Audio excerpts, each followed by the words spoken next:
Hello, I'm Hansa Parchment. You're watching Talawa TV with Crystal Davis. I think the uniqueness of the Reggae Girls is they embody the national motto of Jamaica, which is out of many one people. So when you look at the entirety of the Jamaica squad, you have dark-skinned girls, mixed-race girls, girls who have black and Asian in them. You also have the homegrown players, so like your Bunny Shaw, your Konya Plummer, your Denden Blackwood. So what that means in terms of from a grassroots perspective is girls who are born in Jamaica can look at a Bunny Shaw and hear that authentic accent and say, you know, if Bunny can make it, then so can I. Once you hear that authenticity, that raw Jamaican accent, they should be able to look at a Bunny Shaw who's now our captain to say, if Bunny can do it, especially if you come from the same community, the same parish as her, if she can do it, then so can we. I want to give a big bless up to the Reggae Girls out there. They ain't believe in us. John did. Reggae Girls, keep winning, keep inspiring. I know you're going to be great out there. World Cup. Sadella Marley, nothing but love. Bless up from DJ Khaled. And I'm represent for the Reggae Girls. You know what I mean? Big up on yourself every time. Especially if you're qualifying for the World Cup back to back. You know what I mean? Sidela, big up yourself. One love every time. You know the thing go. Blessing off a flow like a river. Blessing off a flow like a river. What the Reggae Girls do? Left them name night earth like a queen. Me have to big up the top soccer team. You know Massacre represent. Jamaica supporting it every time. You know the thing go. Hello, I'm Hansa Parchment. You're watching Talawa TV with Crystal Davis. I feel happy from UK, you know. See the moonlights on the town. Whoa, I'm getting ready. Talawa TV is in the town. Whoa, I'm getting ready. Got a corner on the telephone. Yeah, this is the Ocean of the Messenger, and you're watching Talawa TV with the host and best Davis. Take it away. My Talowers, how are you all? Good afternoon, good evening, possibly good morning. All depends on where you are in the world. Welcome back to another live stream, guys. I do want to apologize. I don't want to forget my manners. First and foremost, let me know how I'm sounding in the comment section. I feel like I'm talking really loud, which is an issue. Let me turn myself down. I don't want to annoy my neighbors because it is almost 1:45 a.m. So I definitely don't want to piss anyone off. So let me know if I'm sounding too loud in the comment section. And obviously, if you can pick up any background noise, then let me know and I will go ahead and make those corrections, right? And again, before I forget, I do want to apologize for I broke the chain. I was on a really good momentum of giving you guys a live stream every other day. And then I needed to take a break, but thankfully, it's not a lengthy break. I'm pretty sure you guys are probably, unfortunately, used to me taking breaks now. It's needed. Sometimes you have to take a break, take care of your well-being. We are going to be talking about well-being. I say we. I do have a special guest joining me. And we are going to be talking about well-being at some point in the show. I'm not going to tell you when, but we are going to be talking about well-being. I'm trying to see if I can, lighten up the mood a bit because he is feeling a little bit blue. Don't ask me why. I'm guessing by looking at the headline, the L, you might be able to figure out why he's feeling a little bit blue. I'm pretty sure you guys are familiar with his name and his face. And if you are, I don't know, maybe you live under a rock. It is Mr. CC Sports Lab. How are you, sir? Yes, I'm doing fine. Thanks for having me. You can see, yes, on the screen and in the background. Yeah. So see, buy one, get one free. Yeah, man, buy one, get one free. I like that. Real men wear pink. Real men wear. I was just about to ask you about your shirt. Looks is that to do with cancer by any chance? Is that breast cancer? Yes, it was a breast cancer awareness. So there's a run for cancer. Oh, so, nice. Yeah. So we participated and donated some funds through the activity. Big up you then. Big up you. I thought you was gonna come in your blue. Little birdie said you're feeling kind of blue. Apparently, all the London clubs are feeling. But haven't. If you are done yours, I could take out mine. Like mine is there. You know what? I probably should have dressed for the occasion. I do apologize. But yeah, what's going on, CC? We're all collecting L's. The biggest L of the weekend. Correct me if I'm wrong. The biggest L start with that L. The biggest. There we go. Remember them start with that L, you know? The There we go. Liverpoolians. The I mean, Liverpoolians. look, I was not, and it's not to draw out no one, but I don't think anyone was expecting that. And I think it makes sense to go ahead and bring up a couple of the results whilst we're at it. And as you guys can see, it does say welcome to the L Club. I'm pretty sure you guys have figured it out by now. My team took a L. They've been taking a few L's lately when it comes to exiting these clubs traditionally, of course. And also CC's club took a L as well. But for me, I'm sorry, don't shoot the messenger. The biggest L came from the Premier League leaders sitting pretty It must at be the the biggest, top. but it must be the Biggest biggest L, L because without a Crystal, doubt. Mm. the team that beat them is basically holding up the table. They're holding up the table down in the championship. They're the 24th team in the championship, beating the number one team in the Premier League.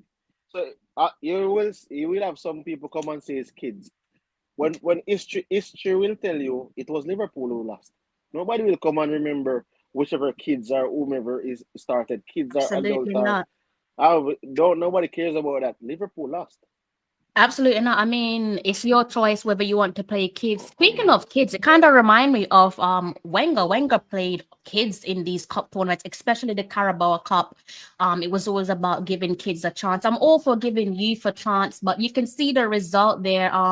Plymouth, this is a club formerly belonging to Andre Gray. I did tell you guys some months back after the closing of these previous summer transfer window that he did sign for Plymouth Argyle temporarily, and that one was to take him up until January. And so you can see the result there. They defeated Liverpool inside the 53rd minute via a penalty. And this is the result for the fourth round of the FA Cup. So again, for me, the biggest L from the FA Cup definitely belongs to Liverpool. I know some of you Liverpool fans probably not going to agree with me, especially if you are biased, like certain people. Not going to draw them out tonight, though. You might be in disagreement with myself. I'm going to give you guys a little bit of a reminder pertaining to the weekend of action where the men's FA Cup is concerned and how the results went. You should be able to see this one on the screen. If you can't, don't worry, I've got you covered. Leeds United, they were defeated 2-0 by Millwall. Coventry defeated by Ipswich Town 4-1. Preston North End and Wickham. This one looks like it clearly had some fireworks going off with Preston coming out victorious 4-2 on penalty. Stoke City and Cardiff as well. A little bit of history there. You look at Stoke City and Aaron Ramsey. I'm pretty sure you guys know about Aaron Ramsey and Stoke City and what happened with Ramsey when he was at Arsenal and so on. Again, similar to those two, to that previous game there where Preston and Wickham solved or found a result via penalty. Same story with Stoke and Cardiff City. And it was Cardiff City that came out on top, beating Stoke 4-2. I think people from the Premier League are probably pleased to hear that Stoke City got beat, right? I definitely am pleased to hear that they got beat. And moving along, we have Burnley. Burnley defeated Southampton 1-0. Bournemouth defeated Everton 2-0. Fulham came out on top, beating Wigan 3-1. Newcastle United defeated Birmingham 3-2. Another, I don't know if you can call this a upset. It is a bit of a baffling one there because, I mean, Chelsea been shopping at Brighton for how many transfer windows now? I think Steve is the better person to ask, but to think that you have handicapped them or should have handicapped a Brighton Hove Albion team and they come out triumphant over you is quite baffling. When they say like we pulled out Bayern Munich and them, because that's what Bayern Munich does to the league. Like they go Oh, and really? they go and they pillage all of the teams for the best players that they have. They did it to Leipzig. Yes, When yes, you Leipzig did. was challenging, Yes, you remember when did. Leipzig? But Remember when even Leipzig? Leipzig, Dortmund, Yeah, they said used to Dortmund bully was Dortmund. challenging. The moment Jurgen Klopp left, they said, hey, "All right, Lewandowski, come over here." True, Remember when Mario true, Götze was to true. basically they did not beat Dortmund that season. Remember the Champions League the season they won the Champions League against Dortmund in the final. They Yeah, they that's weren't true. beating Dortmund any at all that season, and then they went on. There was some pre-agreement, some scenario with Mario Götze, and he was one of those persons who were killing them. And I remember the Champions League final was played, and he did not play. He was Yeah, in the stands. that's a good I even thought that comparison. was the heights of like to me. I didn't understand why. Like, and he never. I don't think he has won a Champions League, if I'm not mistaken. Who is that? Mario Götze. I don't You know think he what? has won it. I can't remember. I mean, does he need a Champions League when he No, literally won the reason why I'm the World pointing, Cup? yeah, but the reason why I'm pointing to it is that you could have possibly led Dortmund to a Champions League, No, you're right. which You're you right. did not do, and left go to Bayern Munich. Bayern Munich would have won, and when you came there, I don't think they won when you were at there. So I mean, it's one of those things that you could not never explain. But that's typically Bayern Munich over the years. That's typical Bayern Munich. I think you're right. I think from that Dortmund team that you're talking about, the only loyal player that they had was Marco Reus, right? See, they did not. He did not win the Champions League. No, That, in terms of like staying at the club when everyone was yes, leaving it and was Marco returning. Rice. It was Marco Yeah. Rice. I think But he's that's why now I in would the say, MLS, if I'm not mistaken, he's now moved to the MLS. but that's Dortmund. That's Bayern Munich for you. I think they're going to try and do the same thing to Bayer Leverkusen to kind of so when they realize a team is there challenging them. I don't know if they don't think that this waters down the league because Dortmund Bayern Munich would have won 11 straight after Borussia Dortmund, and then in order to defeat that, Bayer Leverkusen had to go undefeated in order to break Yeah, that spell. So yeah. to me, it doesn't give a much global appeal to your league when you're pillaging next team that is challenging you. So I mean, Well, good luck to those guys over there in the Bundesliga. Back to the FA Cup results played over the weekend.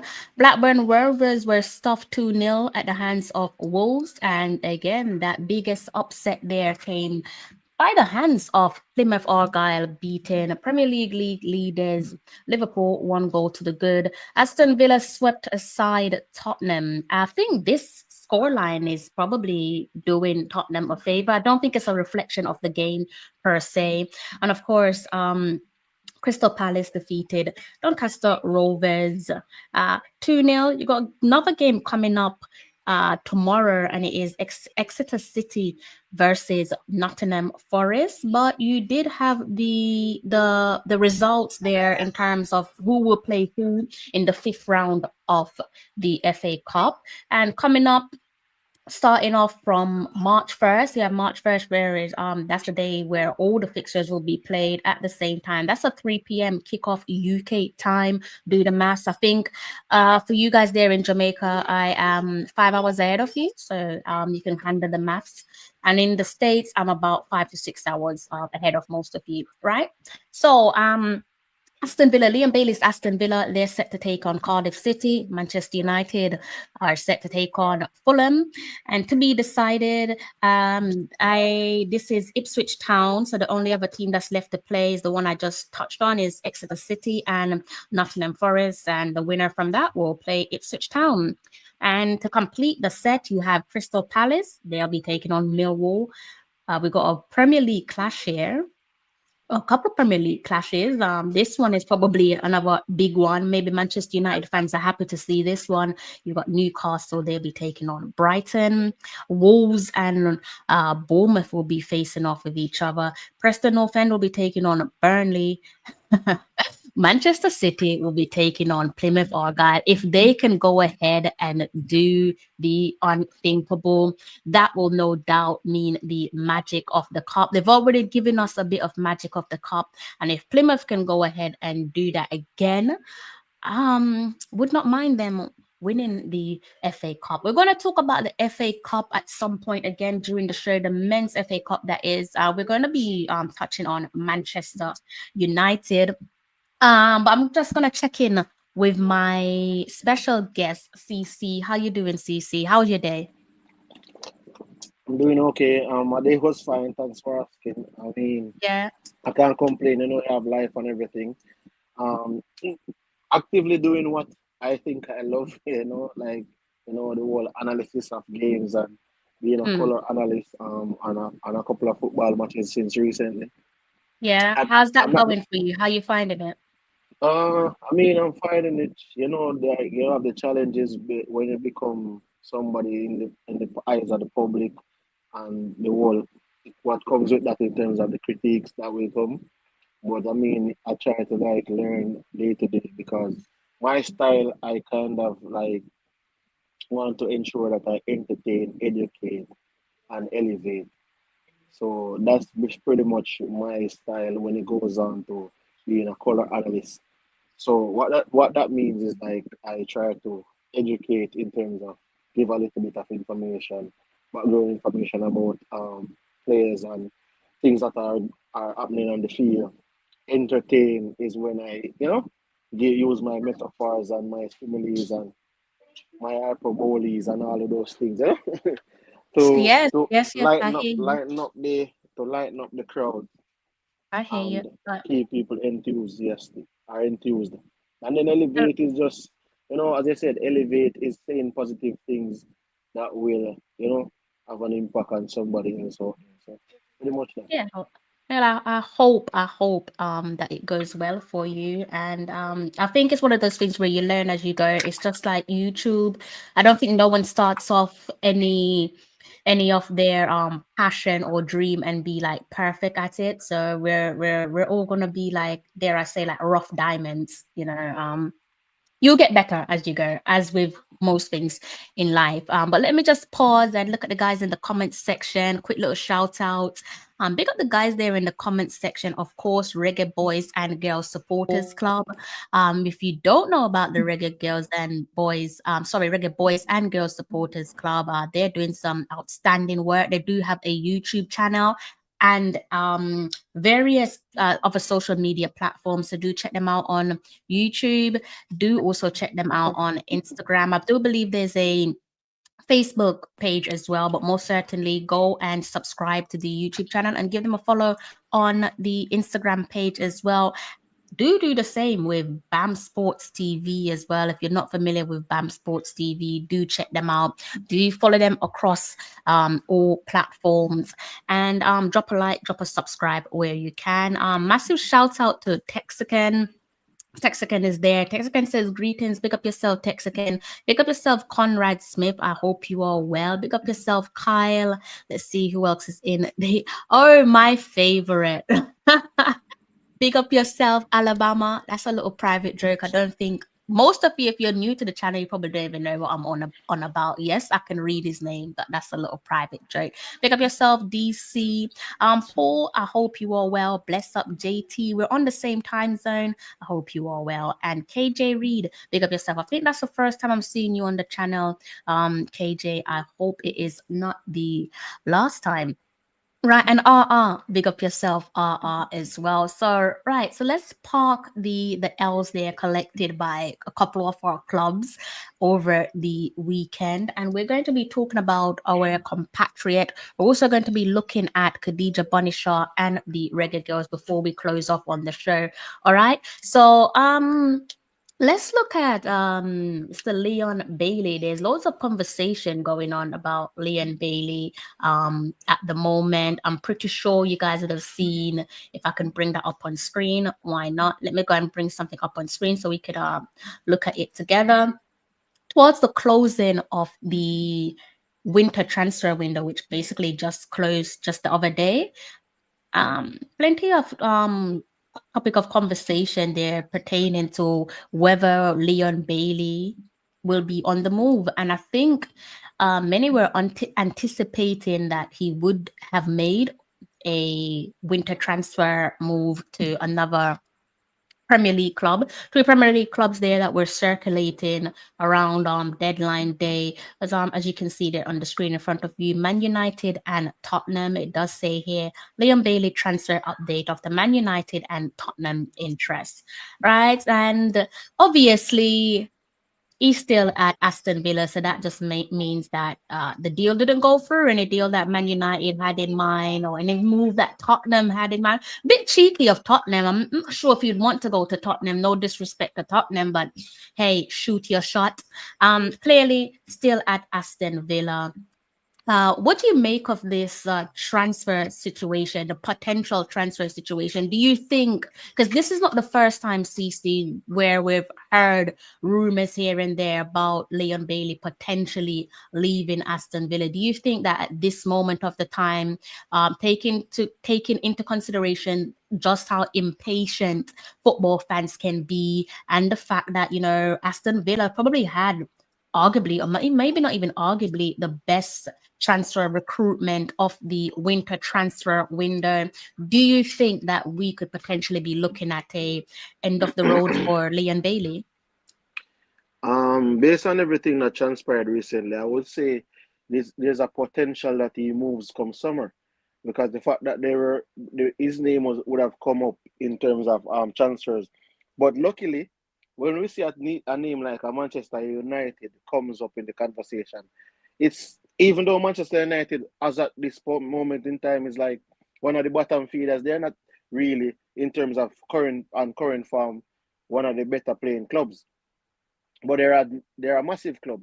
It's similar to like Aston Villa in a way, where Aston Villa had history, right? But they, unlike Aston Villa, Manchester United is not so far removed from their history in terms of their successes.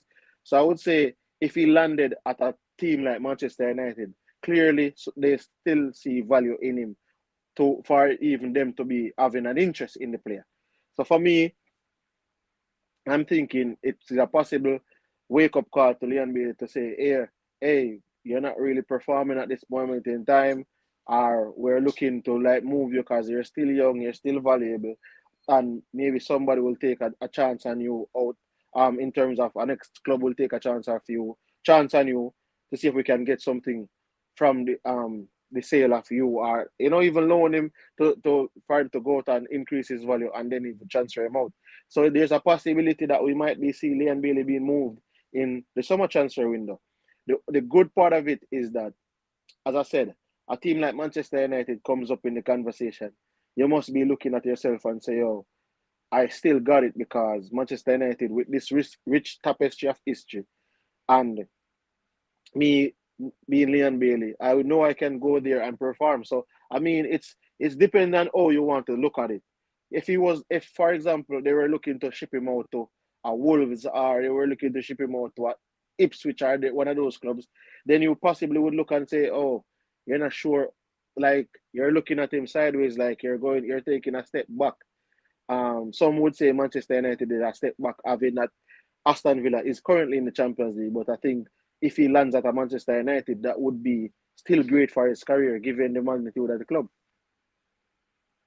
I agree with you. With a couple of stuff that you've said, I want to piggyback off maybe your ending points. I think before I forget a few of the thoughts that's running through my mind, I think I want to like remind people about, like, Leon Bailey, and him moving to Aston Villa, because he was one of those players that was brought in to like fill the void of the departed Jack Grealish, right? Who signed over and went to Manchester City. And with that being said, would you say that success is subjective within the context that we're looking at? Again, Leon Bailey coming over to help fill the void of Jack Grealish, because I think the argument is there to say that he has done just that. And we know he surpassed Jack Grealish's PL goal tally, and in a fairly decent period of time since signing for Aston Villa.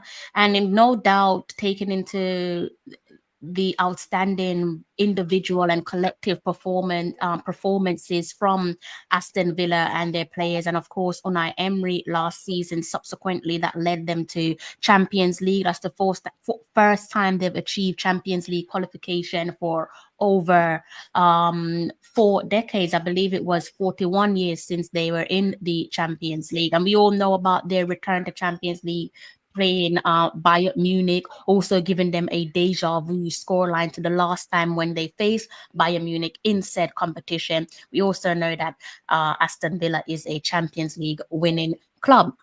Saying that to say, Leon Bailey has helped last season. He played a crucial role in helping to bring Aston Villa back to the football's biggest stage, with the exception of the World Cup itself. I think, Champions League, biggest football competition and one of sports' biggest competition. And as I said, with the likes of his teammates there, Emi Martinez and, Ollie Watkins, he definitely helped to bring them back to the big times, right? So with that being said, and again, what he's done with Jack Grealish, Premier League tally and individual performances last year, you saw some brilliance from Leon Bailey in the sense that he, unfortunately for certain teams out there, for certain fans out there, he dented your title challenge. And I'm talking about Arsenal, and most certainly even for Manchester City. I know they went on to win in the league, but he also rocked the boat with Manchester City as well. So he's had these man of the match performances, big game performances, coming off the bench, etc., etc. Do you think that for someone like Leon Bailey, again, given the circumstances in which he signed for Aston Villa, that for him, in the grand scheme of things, you could say success is subjective, and it is job done for him at Aston Villa, because he has again brought them back to the Champions League, and they're still up there, competing with the now traditional top 6 club. What do you make of that? I would say, as in, I think the only thing, Crystal, I wouldn't really want to say job done. But I mean, he has done his part to contribute to Aston Villa being back in this position where they're challenging there in the Champions League. They have automatically made the knockout round of the Champions League, so that means they get a bye. They don't have to go through a playoff. So and they're also still in prime position or pole position to compete in the league for a Champions League spot. So I would say he would have done his job last season. It's about kickoff, right? So let's look at it and juxtapose against Jack Grealish. Jack Grealish would have had 2 good seasons in the Premier League. If some persons want to put it into context, that landed him $100 million at Manchester City. Like, what Jack Grealish did in the Premier League, I don't think it would have been something that people would say, oh, is this an $100 million player? But then that's all some of these things are. I think what the letdown for me would have been the eye that Leon Bailey was on last season, where I thought he was one of the top 15 attackers in the league, right? And for him not to kick on and replicate, as in duplicate that this season, which would have probably put him in a much higher light. So I think he still has a lot to prove in terms of, can he deliver back-to-back seasons in the Premier League, like playing consistently at the highest level. He's playing at the highest level already, but can he put on the performances that he did last season? Can he compile a back-to-back season with those kind of numbers, which would propel him into like top 20, top 15, top 10 in the world? So that's pretty much the conversation. Top 10, top 20? Now I was saying, in terms of what he did last season, right? If he was doing that now, putting up those numbers and stuff. Oh, understood. So I was saying, because it's a transition phase. For example, Alexander Isak. You saw what Isak was doing when he came in the league, and he has grown from strength to strength. Yeah. Nobody would argue with right now. I think Isak is arguably the best striker in the world right now. Arguably. I think, definitely I agree with you on that. I think with Leon Bailey though, we can't avoid the obvious with him in the sense that most certainly did not get off to a potent start this season, and the injuries is something that you can't overlook because subsequently injuries has landed him to where he is currently. But you said some moments ago that Aston Villa clearly have shown some faith and belief in him, and you can see behind you there where they extended his contract. Yeah, the contract extension, which should take him into next season with Aston Villa. Previously, he had agreed terms. That was like when he first went to Aston Villa, and that deal took him would have taken him up until 2025. However, as you can see on the screen in front of you, he went and extended his contract with Aston Villa. So there is an indication there that they do see the value of the player, or it could just be strictly business. After the wonderful season that he had last campaign, why on earth would Aston Villa risk losing Leon Bailey on a free? Surely they would want to make back some fraction of the price tag that they paid for him, right? So that could be a business decision there from Aston Villa, because had he not extended his contract, like I said, this year, this summer, would have been walking out the doors for free, unless they would have said, okay, can't convince him to stay and ship him out in the winter transfer window. We're not going to have that conversation because obviously he hasn't been shipped, and he has obviously, as I said, signed a contract extension. I think it does it is a interesting conversation to have. I've had this on my channel multiple times on my own, where I've said clearly they do value Leon Bailey, and they is probably heavily down to his current manager Unai Emery. I think if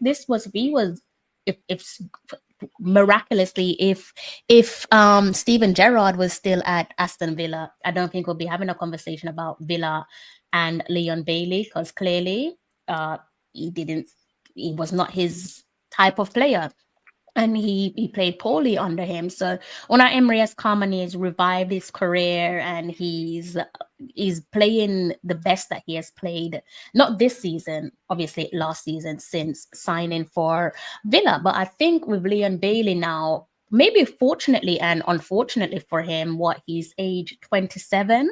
See if I can bring something up. He is okay, there's a lot of ads. I was gonna bring up his okay, let's give it a spin. Let's try transfer market. I don't really like transfer market for one reason, because they do have a lot of ads. But just so we can look at a screen together, let's see if I can go down and maybe, oh god.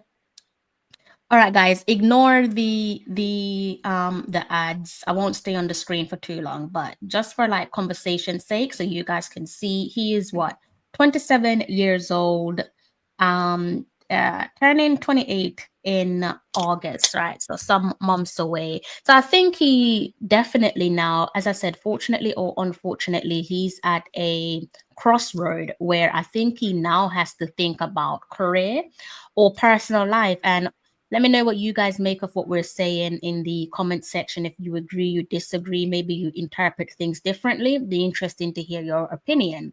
But I do think he's reached a pivotal point in his career where he does have to make a stern decision.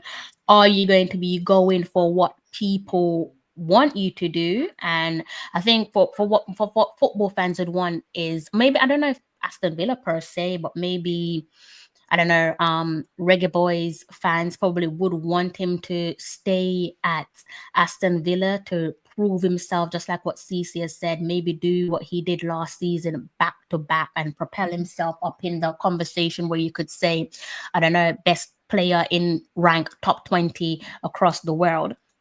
But really and truly, what does that mean for Leon Bailey if he were to say, okay, let me stay at Aston Villa, fight it out towards the ending of my contract? it is still a gamble because they don't must sign a further contract extension with him. It might not go according to plan. Injuries might be another thing. With regards to the personal life, that's definitely something that I think is worth considering, because I think, as you can see there with age 27 on the screen in front of you, his next move in terms of his next decision career wise, whether it pen to paper for Aston Villa or making that bold decision to move, I think this could potentially be at 27 years of age. This is going to be, I think, his last big contract, and it'd be interesting to see what he does with that. As we've stated earlier on in the show, you got Manchester United and Tottenham rumored to be interested with him. Be interesting to see where he goes. Oddly enough, I actually think outside of the toxicity, and it'd be interesting to see if the new Manchester United gaffer is able to remove all that or unroot all of that toxicity. I'm not going to scapegoat and name no players. I'm just going to leave that. I think we all know about Manchester United and just how toxic things appear to be as someone looking on externally. I don't know if Manchester. I'm kind of in two minds here with Manchester United and Leon Bailey. I'm not sure if that would be the best decision for him, again, just because of where the club is at. I don't know if you can put a player like Leon Bailey into that type of environment and expect him to excel. However, if we're talking about maybe achieving those success, because part of success, that's why I said, is success subjective, or is it just straight down the barrel? For some people, they might say you need to win some trophies before you close off on your career. And perhaps when you weigh up the two, yes, we don't know what's going to happen in the Champions League or the FA Cup. No, Villa might go all the way, but we can't deny what Manchester United have done in those domestic cups, getting to finals few seasons on the trot and lifting the Carabao Cup and also lifting the FA Cup. You can see here right in front of you, 2022 and 2023, they gave us the Manchester Derby, Manchester City and Manchester United taking on facing each other on both occasions, and each team, each half of Manchester coming out triumphant on two separate occasions there. And also in the Carabao Cup, it weren't too long ago where Manchester United were also in the same year there, where you're looking at the Manchester Derby, where they won the Carabao Cup some seasons ago. So they, despite how toxic it is currently for Manchester United, and I know I'm talking about small domestic cups, and it's weird because Manchester United growing up were so used to, winning the big boys, the competing for the Premier League, competing for Champions League and so on, and that they're a shadow of themselves now, no doubt about that. But it's so funny that even when they are the worst that they've probably ever been, they're still able to get themselves into these cup finals and also nab the odd cup here and there. Maybe for a player like Leon Bailey, if that is how he determines success in terms of lifting a trophy, I don't know, maybe Manchester United is not a bad shout. Me personally, I'm against it. I'm not Leon Bailey, however, but I am against him potentially signing for Manchester United. I don't know how you feel about that, CC. Yeah, as I said before, all right, look at it like this, Crystal. In terms of when he went to Aston Villa, Aston Villa had history, but they weren't in a position where I think they were challenging for much. A lot of persons never had them finishing in the top four, going to the Champions League, all of these things. But we saw the performances by him as well as his teammates, which he was a large contributor to them qualifying for the Champions League and finishing in the top four spot. Can you imagine him, Leon Bailey, going to Manchester United, and it is culminating with Manchester United challenging again once for the top four and challenging for the Premier League title once more. So it's just a marriage in between. Like, here's a club that needs to get back to where they were, and here's a player that needs to get back to where he was in terms of his performances last season and where he wants to be in terms of his performances going forward. So I think it could be a match made in heaven in terms of both the club, the individual wants to raise his value, and the club wants to get back to where they want to be. And if the club gets back to that level, then people will probably be looking at certain players that were acquired by the new manager and say, oh, these are the players that propelled back Manchester United into this type of back to where they were or back to where they belong. As quote unquote, that's where some fans would think they belong with the big boys. So I'm thinking it all depends on how you look at the situation. And as I said, Crystal, they have signed an extension in Aston Villa. So I know they still value him and have him in terms of I hold him in high regards. I used to compare Leon Bailey with, like I say, for example, a Christian Pulisic. Up until this season, I think, prior to this season, I think Pulisic the only difference between Pulisic is that he performs better for our country. And that's something we all know. Leon Bailey has really performed, light up Jamaica for us. But outside of that, it is debatable which player is the better player at the club level. Because Leon Bailey has the numbers, he has the big game performances, he has all of those things at the club level. So it just goes to show the type of player that he is, the value on the player. And I think Aston Villa still sees it because they sold their winger in Musa in Diaby. They sold Diaby. Yeah, I was going to talk about Musa. Yeah, and some people would have thought, oh, Diaby came in to replace Leon Bailey and take Leon Bailey's game. But guess what? It's just like where you're there work and a person would say, Krista, this person, they hired them to replace you, but that person left the job before you. You understand? So Musa was hired or brought in the club, and some persons were of the viewpoint that Musa was there to replace Leon Bailey. And Leon Bailey was the one standing because Musa was sold.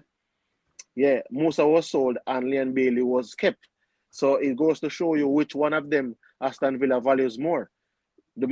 I would think the player that they kept, they would have been more valued by the club. That's what I would think, because if I kept one player, sold the other player, both players were of equal value in terms of their market value. I think you could get the same money that you got for Musa. You could have gotten that for Leon Bailey as well. So yeah, and I think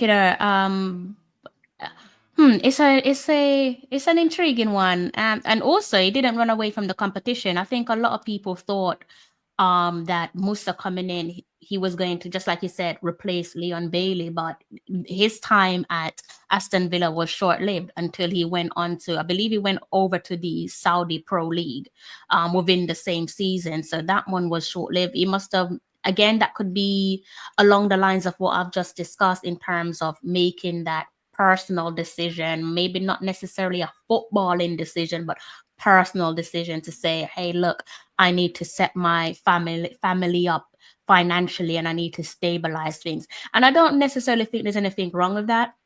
I know John Duran, he's come under a lot of criticism because people are saying, oh, you shouldn't have done this, shouldn't have done that. And I don't think you can tell the man how to live his life and what to do with his life, what to do with his 9 to 5, because football, especially football played at club level, this is their 9 to 5, and who knows, he probably came from the slums. I don't know his background, I don't know his story. He probably came from the slum, from the ghetto, and to think that he's on such incredible salary at the moment with his new club, why not? That's probably a decision that Leon might find himself having to make, whether it is, I don't think you're going to get those high salary with your Tottenham or your Man United, but who knows, a club from the Saudi Pro League might come in and say, hey, we want to sign you. We've seen it happen over the years recently. We've seen players like Ruben Neves, we've seen Kante, Fabinho, Henderson, again, Duran, Musa Diaby, and of course, Ivan Toney, all going over to the Saudi Pro League. Even a player that you and I were talking about, Alexander Mitrovic, he went over there some seasons back. So maybe in terms of that financial stability there, we might see Leon Bailey making the jump to the Saudi Pro League. Can't say I would be against him. Again, he is 27. He does have a little family of his own. And football, guys, is short-lived. We've seen that he's growing into picking up injuries here and there. Obviously, we're not wishing nothing bad on him, but you never know what's around the corner. Before I continue, I am going to also But to touch on that point, all before you move on from that point, Crystal, remember hmm, there was even Oscar who that played for Chelsea. yeah, he Remember went before to you had the China, Saudi didn't Pro, he? yeah. So before you had Yeah. the Saudi Pro League, it was the Chinese Super League that was giving like basically all of the big money was in the Chinese Super League. So a lot of players from Europe was going to the Chinese Super League, basically like a retirement money. Like football is a short-lived career. And Oscar was Hmm. one of those players that went to China. Um, at the time, Oscar was, I think, in the top 5 earners in football in the Massive. world. Didn't And Hulk go to China as well? yes, Hulk went to China as well. And a lot of persons were saying when Oscar went, Oscar was one of the best players in the world. Like Yeah, Oscar he was was. a top player at Chelsea, top player for Brazil. Oscar was starting every game for Brazil, starting every game for Chelsea. But it came to a point where he thought that this is money that you would have never had in your life before, and this is money that you probably won't get again. Some persons don't understand that when it comes on Yeah. to football, for example, basketball is kind of different because you're like have 450 persons playing, and a rookie contract is like 7 years. So your first contract is like 7 years if you're drafted, and there's a certain amount of money that you can make. While football, there's no there's no guarantee that your first contract is 7 years. Like unlike basketball, in terms of how the draft works, in for certain players, right? So you might get signed for a 3 year contract, and you might be earning $3 million a season. While some basketball players that $3 million they're earning 7, 10 million. So in football, because of the magnitude of the sport and it is spread over so many countries, the wage they earn a lot of money, but it is not in when it's put against other sports like baseball, all of those other sports, it's not as much as persons would think. So I think you Mhm. would have to try and maximize your earnings. And as I say, Crystal, you can be a teacher for like until the age of 70. You can't be a football player till you're 70. Most Nope, football not possible. exactly. So Not possible. Short-lived. Lionel Messi, Cristiano Ronaldo, Zlatan Ibrahimovic, these persons are like aliens. They Oh would have yeah. played, yeah, they would have played for like 20 seasons, 22 seasons. LeBron Mm, James that over there, gold. some like Yeah. Chris Paul, who is playing 20 seasons now, Kevin Durant 17 seasons. This is not a normal thing in sports. Normally, you play 10 seasons or 15 seasons and that's it. So Hmm. like on average, that's what you get. Like on average, I was seeing a research say on average in soccer you get like 8 years. On average in NFL you get like 3 years. So sports is a lucrative sport, but it's lucrative over a short period of time. So you have to understand that you're trying to secure your future. And as I mentioned, 100%. his next contract might be his last contract, like big contract in a It's big league. 100%.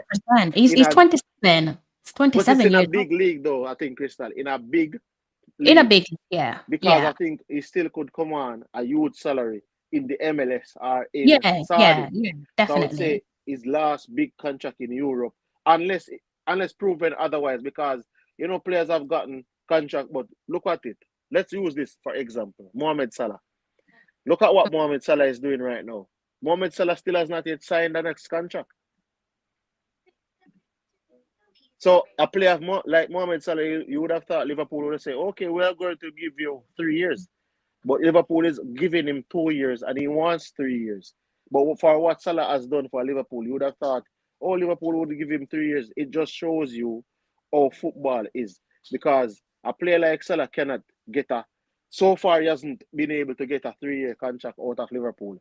And he would have done so much for that club. So let's look at Aston Villa and Leon Bailey. How much would Yeah. he have done to garner a bigger contract or another contract out of them after this extension? So, as I said, you have to look at the other players and players who would have done a lot for their club, like Mohamed Salah, just as I mentioned, not getting what he wants, so he hasn't signed as yet. And look and use it as an example to what Leon Bailey can potentially get or what he potentially do.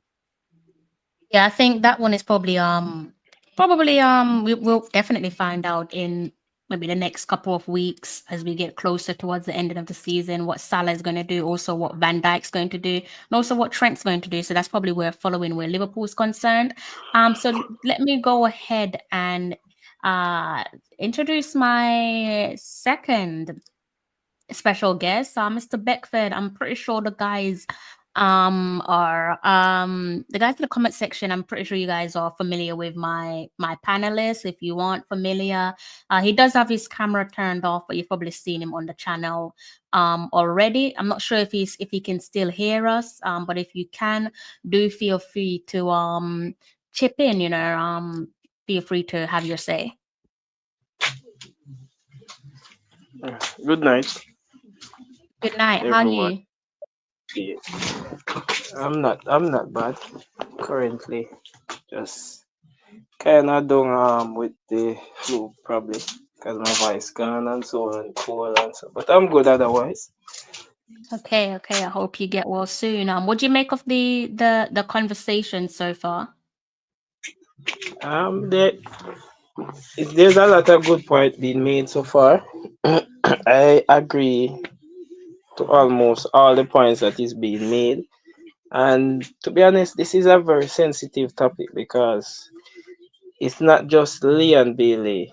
It's about the changing the changing atmosphere of football in the sports of football because we have seen where it have been more adapting to the business side of things. So where a player's future is concerned, it's become more and more unclear as it relates to in terms of the next 2, 3, 4 years. But then probably you could say right, the player sign a contract for a certain period and they will be there and done that contract and even sign a new one. But nowadays things have changed because the competition out there is very plenty. It's very stiff. The talent pool is very wider. It's much wider now, and you're gonna have players competing for different positions because everybody is going to complain about game time. Everybody want to play in the big games, even those that know deep down they are not as good as that starting player. They want to be in the starting lineup.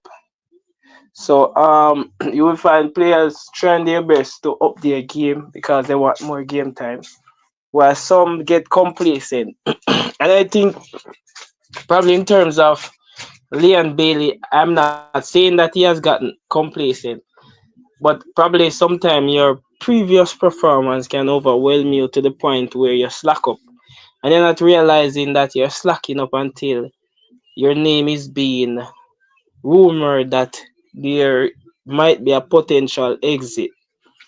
This might play on your mind, but it has good and bad to it because you hear your name calling like that, rumors saying you might not know, but by the time you hear it saying where this come from and so on, because you think that you're okay or your position is safe in the team, but it is not because you have dropped. The fans, the players, the coaches, and so on, they're observing, they know that your performance is dropping.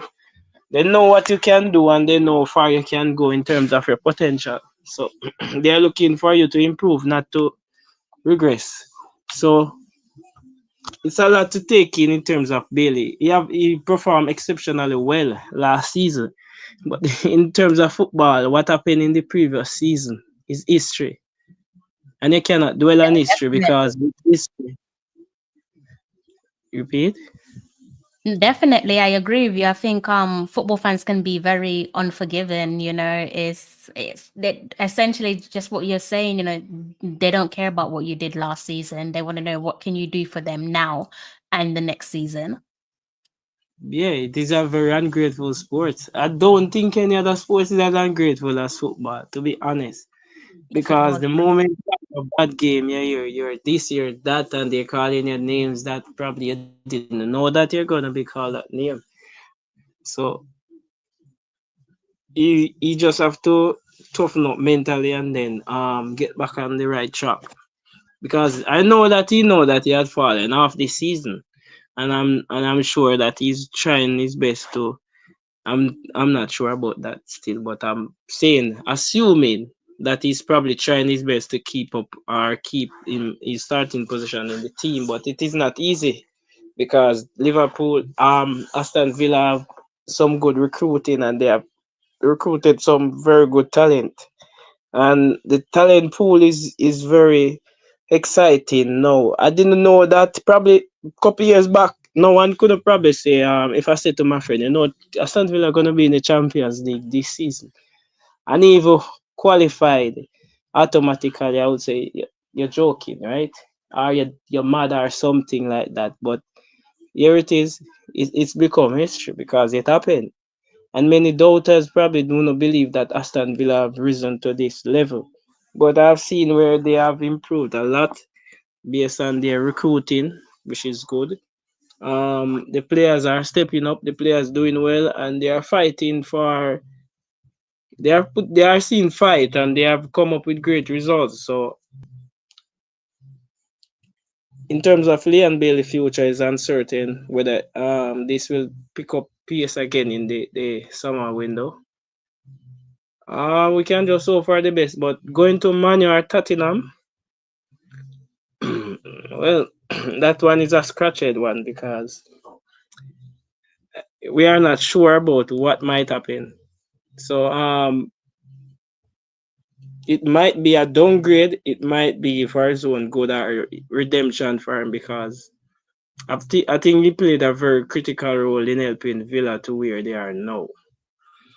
History might not repeat itself, but it can. So it's like a gamble. We don't know. So going to any of those clubs because those clubs are in a, I said up and down right now. They are unpredictable, yes, but they are up and down. They are not really consistent in terms of result and also there's so much rumor, so much negativity surrounding the club. So I don't know if you want to be in such an environment right now, knowing that where he is currently, there's so much positivity surrounding the club, and it has shown on the field, in the result, etc. So it's very sticky for him, but we are hoping for the best.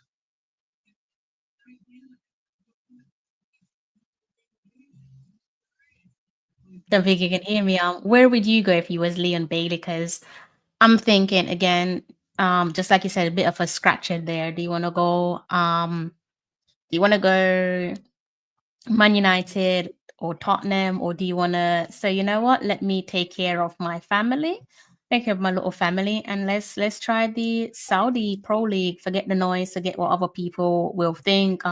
Eagle Republic, big up yourself. He says, gentle people, welcome to the business of football.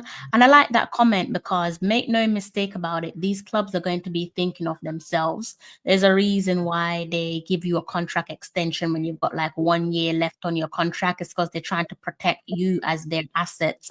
And so you have to treat it like a business because football is a business.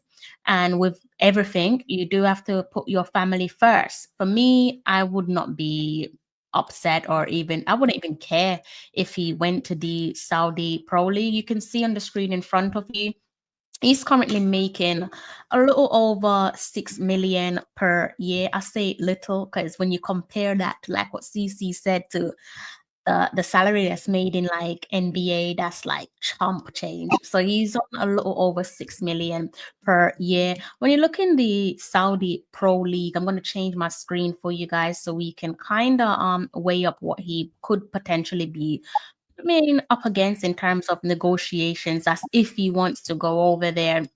So the Pro League, I'm sure you guys are familiar with all the names on there. You know, you've got players like, this is a dated graph that you guys are looking at because obviously Neymar's returned home to Santos. You've got Ronaldo, you've got Benzema, Mahrez, Mane, Koulibaly, Kante, a couple of those players there making up the top 12. Again, this is dated. This is like all, this was written about August of last year, so around summertime. And of course, you can see Ivan Tony there with 327,000. And this is per week. Mitrovic, again, a player that myself and CC we're talking about, he was on 404,000 pounds per week. So you could imagine what someone like a Leon Bailey could get under his belt. And let's remind ourselves of other players there from Aston Villa who have gone over directly to the Saudi Pro League, Mr. Diaby and also John Duran as well. So do you think a potential move to the Saudi Pro League for Leon Bailey, not non-judgmental? I'm not going to be judging him. Family first. Do you think that's far-fetched, or do you think that's something that is likely to happen?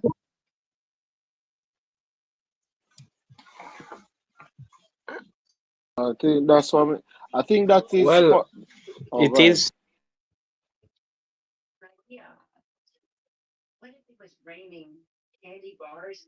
Who's going?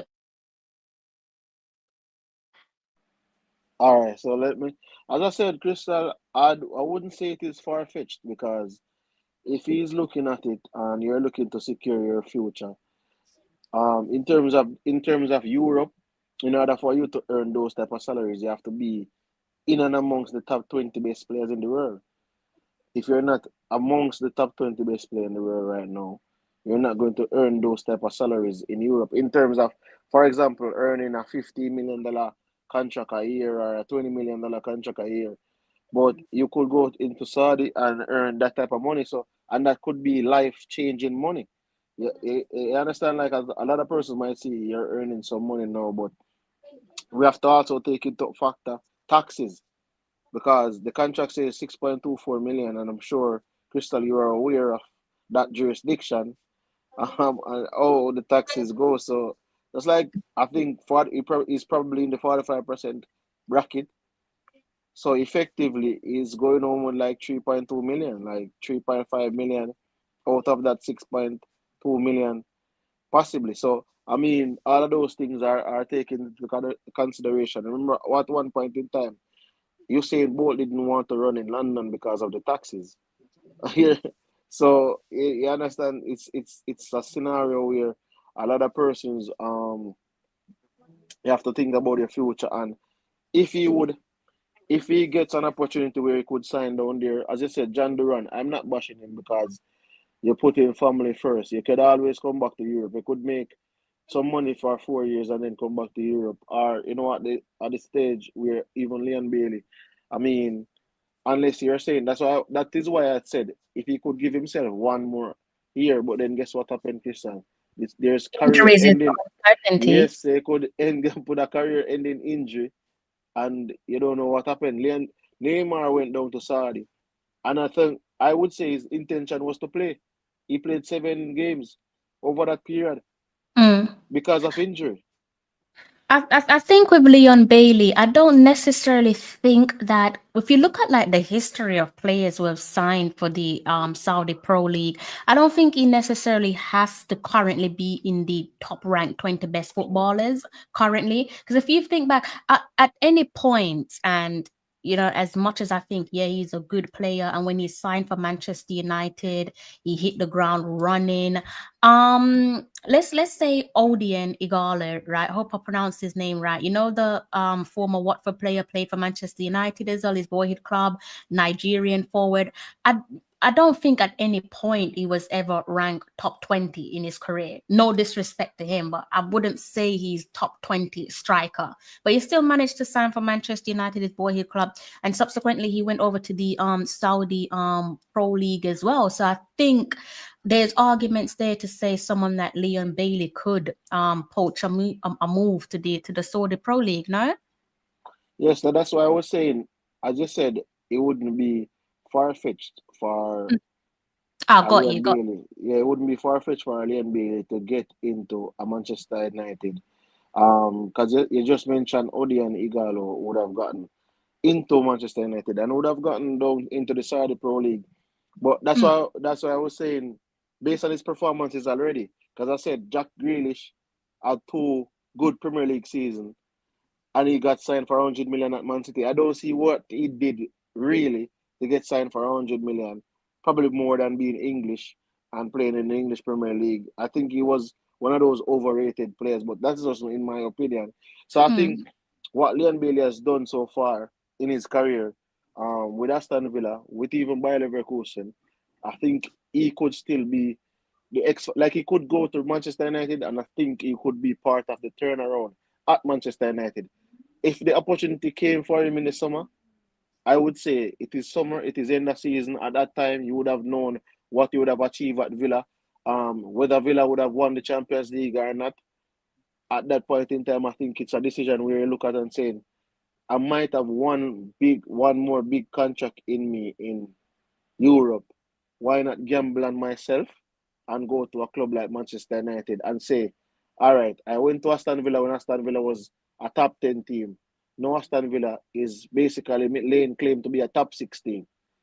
I go to Manchester United. Manchester United was in the teens, in the doldrums, and I'm part of a team that has propelled Manchester United back amongst the big boys in terms of the top 6 and competing for major silverware. So I think that would enhance his career. That would even probably extend his career. He could possibly get a 5-year contract at the Manchester United and then possibly move on from there to the Saudi Pro League. But I mean, it depends on what happens at the end of the season and what is his intention. Whether he wants to think about, family first. This might be my last big type of contract. So just let's go and get the bag, or try for another big club.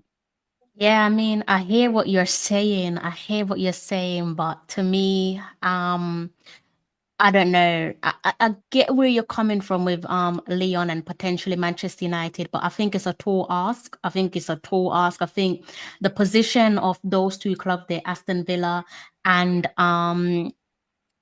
Manchester United, you can't. They are the table don't lie. They are some distance away from each other.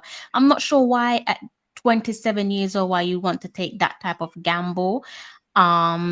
Added with the potential injuries playing in the Premier League. Of course, you can get injured anyway. You could go Saudi Pro League and also get injured.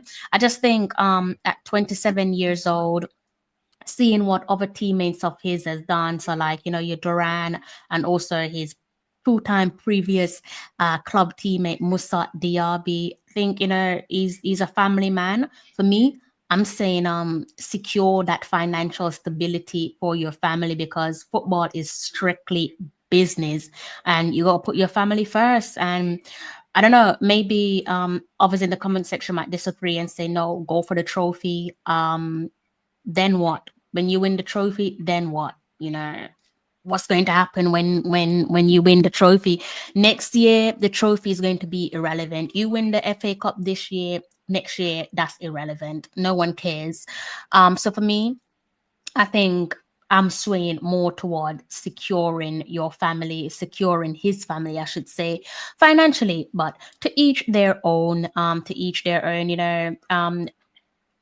Tony, well, Eagle Republic's just touched on Ivan Tony as well. He says, personally, I would do the Ivan Tony move. And Eagle Republic here says, personally, I would do the Ivan Tony move and secure my family's future.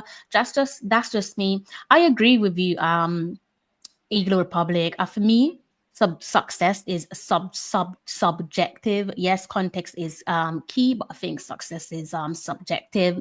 And Conrad is saying that he agrees with the dollar sign, secure the bag. Yeah. We're going to be moving along and talking about One thing, Crystal, I want the question that Cranky was asking. Why would Manchester oh my God. United? Big up yourself, Yeah. Cranky. I forgot. I am so sorry. Make sure you guys go and Listen, subscribe. why would Aston Villa, why would Manchester United buy a player devoid of form, really? But put it like this, right? What Leon Bailey did last season, Joshua Zirkzee didn't do at Bologna the season before Manchester United bought him. So I think Leon Bailey would have performed in the Premier League at a level that Zirkzee has yet to perform. And since coming to the Premier League, he hasn't really performed to similar level, just like Leon Bailey. So Leon Bailey is more familiar with the league. Yes, he has not been on the best form this season, but he has shown that he can be that type of player. So I mean, it wouldn't be far-fetched. I think the price probably wouldn't be where Aston Villa would want it to be. But I wouldn't say that it is far fetched if Manchester United went out and gotten another capable wide player in the form of Leon Bailey. I wouldn't think it's far fetched, Crystal, because as I said before, the players that are there, how many of them would have performed up to a certain level within the Premier League itself? And coming from even the Italian Serie A, Xerxes did not match what Leon Bailey did. In the same season, both of them were playing.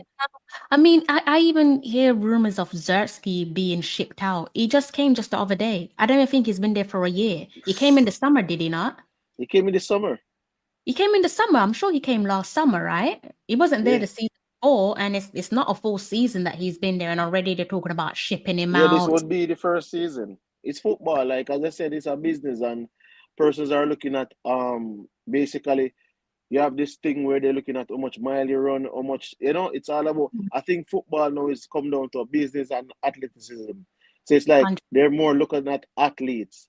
So you can't be an artist. Once upon a time you would have an artist in terms of the Mesut Ozils, the Angel, the Marias, those guys. Even Mesut Ozil, the Dimitar Berbatov, those type of players. But in the modern game right now, it's more of not necessarily really those type of players, but I mean it's more of the players that can display the ability to run for a 90-minute run, cover a certain amount of ground for a period and be fit on a certain level. As I said, Salah has done so much for Liverpool and they're not looking at him to give him a 3-year contract. They don't care. Business is business. Business is business, mate. Thank you. You gave us what we wanted. Now we've got to move on. We've got to keep that belt going. It's like when you're at the airport, the conveyor belt, and you've got the what do you want to call it? The suitcases and the luggages going around it. You got to keep it moving. No one cares. Like, take your stuff and go. It's brutal, but it's just the way it is, unfortunately. I don't know if Mr. Beckford, I don't know if you have any final comments on the Leon Bailey conversation before we move along. I think he might be a little bit busy. Colin Quest here, he says Villa is not suited for Bailey's. Go on. I didn't realize I muted myself. No problem. Well, there's a lot to be said, left to be said still. But I think if I should really say everything, this show will continue for probably 3 hours or so. But there's still a lot to be talked about because, in my opinion, I believe that irrespective of what the decision he made, I don't think Bailey really have much to lose. But I think at his age, he should start prioritizing certain things. Like, I mean, at certain age, you can probably take your mind off certain things or achievement, what you didn't achieve before you reach a certain age. I'm not saying it's impossible because you have some late bloomers and you have some person who are bust late, but the reality is in this it's the business of sports. It's changing and sports is not just a activity where you entertain, but it's also viewed as a business perspective because people need money to keep the business, to keep the club going. So it's not just about the players' well-being; it's about how they can ensure that the club is maintained and the status that the club or the trajectory that they want the club in continue. So you will find that players will be treated harshly. Even legendary players will get bad sending off. But hey, that's the business. The club will still be there. The supporters will still be there. A little bashing there and here, but at the end of the season and the beginning of a new season, they will still support the club because it's not what the players have done they are going to remember. It's the club that they are supporting. So Bailey now his situation is very sensitive. As I said, he can decide anywhere he want to go. But going at Manu, to be honest, I don't think Manu is going to really look at him in the summer transfer window because of the position they are in now. And they will be gambling with the fact that, oh, if Aston Villa don't see it fit to keep him, why should we take him up at this point of where we want better players, where we want players that will just hit the ground running. Man is in a state where they probably need players that is already ready made, not players that was already made, but fall off and want to go back on track. So I mean, you mentioned about Zersky. Yeah, I understand what you're saying. Zersky, they mentioned about him, but hey, who knows? He probably have one and two bad game or he having a bad time now, but he probably end the season like Gundo and always have a good ending season.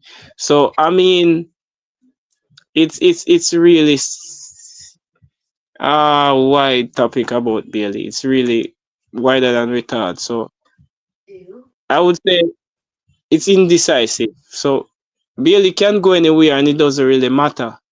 None of the fans at Villa really matter. They will probably talk about him there and here they think it's fit for him to mention his name. But you have to think about his future now because at his age, certain things cannot probably happen again based on where you're at. Because Villa can be in their prime still and still don't win any trophy. Villa can be in their prime still and don't achieve the feat that they are trying to achieve. So it's up to Bailey to decide what he wants. So I think let's I see. think I Will think always judging by exist. go on. Rumors will always be there. That's we just Yeah, have to live with. that is true. I think judging by both of your comments, I'm probably the only one that's just got my mind made up. Yeah, Eagle Republic, to answer your question, is tax free. I'm taking that tax free money and I'm securing my family financially. If I go over there and I win a trophy, Saudi Pro League, I know obviously in football fans, you're not going to be jumping for joy. Oh, you won the Saudi Premier League or Saudi Premier League. They must have some domestic cups, but I know people don't care. But like I said, even if he were to go on to winning the FA Cup this season, by next season, like it's forgotten about. People are not going to be concerned. Like no one cares about yesterday. In football, it's all about now. What did you do now? You scored a hat trick last season, and you are the reason why your team lost the following. Sorry, you scored a hat trick last week, and you are the team. You are the reason why your team lost the derby the following week or a couple of days later. You're literally public enemy number one. So no one really cares. Uh Javari Loban. Javari. I don't even know if I pronounced your name correctly. Hopefully I didn't butcher it.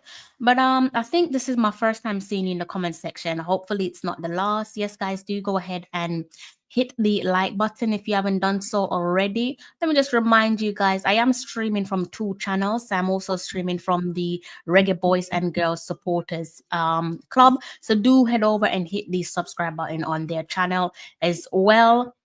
Before I close off, I think I'm going to try and drop the link to the channel in the comment section so you guys can also subscribe over there as well. All right. So I won't forget. Big up yourself, Issa. I hope you are well. I spoke to you before I started my live stream. You sounded in high spirits, so I'm sure you're good.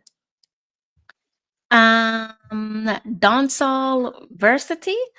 I think this is the first time seeing you on my channel as well. I hope you are well. I hope you're in good health. Do what the man says, guys. Like, share, and subscribe. It does not cost you a penny.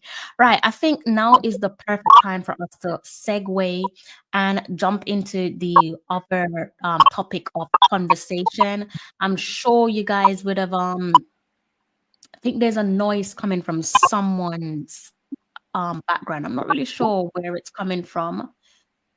Um, Team Aggressive, I hope you're well. Team Aggressive, I'm gonna, like I said, segue and jump into the second half of the show. You guys have been rocking with us for over an hour, so thank you for showing us some support. It does not go unnoticed. Right, it's about to turn a little bit gloomy for us, but it's a topic of conversation that definitely we have to talk about it because it is about one of our very own, and it does include the Reggae Girlz captain, Miss Khadija Bunny Shaw. I'm pretty sure you guys would have seen this one it's potentially about a week ago, and in case you haven't seen it, I'm going to give you guys a brief summary of where we're at, what happened. Okay, so sit back, relax, and let me try and bring us all on the same page. And similar to the Bailey conversation, we look at some info in front of us, and then we just have a conversation. Feel free to make use of the comment section as well. All right, so the headline does read for itself. I've chosen to go with The Guardian because for me they are reputable, and also Miss Susan Rack. I do trust their reports. There's other articles out there that you guys can go and read. I've chosen The Guardian because it's my favorite to go on, lean on, right? So you've got the headline, does read for itself. Khadija Shaw pulls out of Manchester City match after receiving racist abuse. Few bullet points there. Does say player misses Arsenal cup tie to protect mental well-being. Let me know what you guys make of mental. I hope you guys are protecting your well-being, especially your mental well-being there in the comment section. If you're not doing so, please do so. And the manager, Gav Taylor, stated the whole club are behind her in this. So, to bring you all up to speed, this is what basically happened. It says here, Khadija Shaw withdrew from Manchester City's League Cup semi-final at Arsenal on Thursday night, and that is last Thursday night, guys, to protect her mental well-being, having been subjected to racist and misogynistic abuse after the side's Women's Super League game on Sunday. And the most important bit there for you guys here, a couple quotes there. This one is a quote taken from Sky Sports by City manager, and he stated he was asked how Shaw is basically coping, and he stated there that it's hard to say. We left yesterday and weren't able to bring her with us on the journey. He continued by saying, it's really difficult for me to analyze. Who knows what is going on in that world? When you're affected by things like that, it's really difficult. And he also continued by saying, I've not had time to have a good conversation with her about it, but she knows and needs to know that the whole club are behind her in this. In a statement released on Tuesday, the club, and that is Manchester City, stated Manchester City were appalled to learn that Khadija Bunny Shaw was subjected to racist and misogynistic abuse following Sunday's fixture. Discrimination of any kind, either in the stadiums or online, will not be tolerated and has absolutely no place inside or outside the stadium. Bunny has decided not to share the messages publicly, so as not to give the oxygen of publicity to the vile individuals who sent them. Also says here that the content has been shared with the authorities, and investigation will follow, and the club offers our full support to Bunny following the disgusting treatment she's received. And to round that off, the final paragraph states here that the Women's Professional League Limited, the organization responsible for the running of the WSL, that's the Women's Super League, top tier of women's football in England, and also the Championship, that's the second tier of women's football, also in England. They said it was shocked and saddened by the abuse directed at Shaw. Players, coaches, and officials should be able to do their job without being subjected to abuse, either in person or online. There is no place for it within women's football or wider society, it said.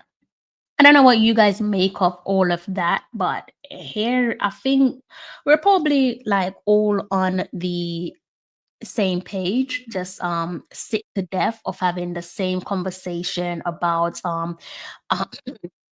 abuse where racism is concerned. And obviously we know here there's two parts. You got the racist abuse and also the misogyny as well.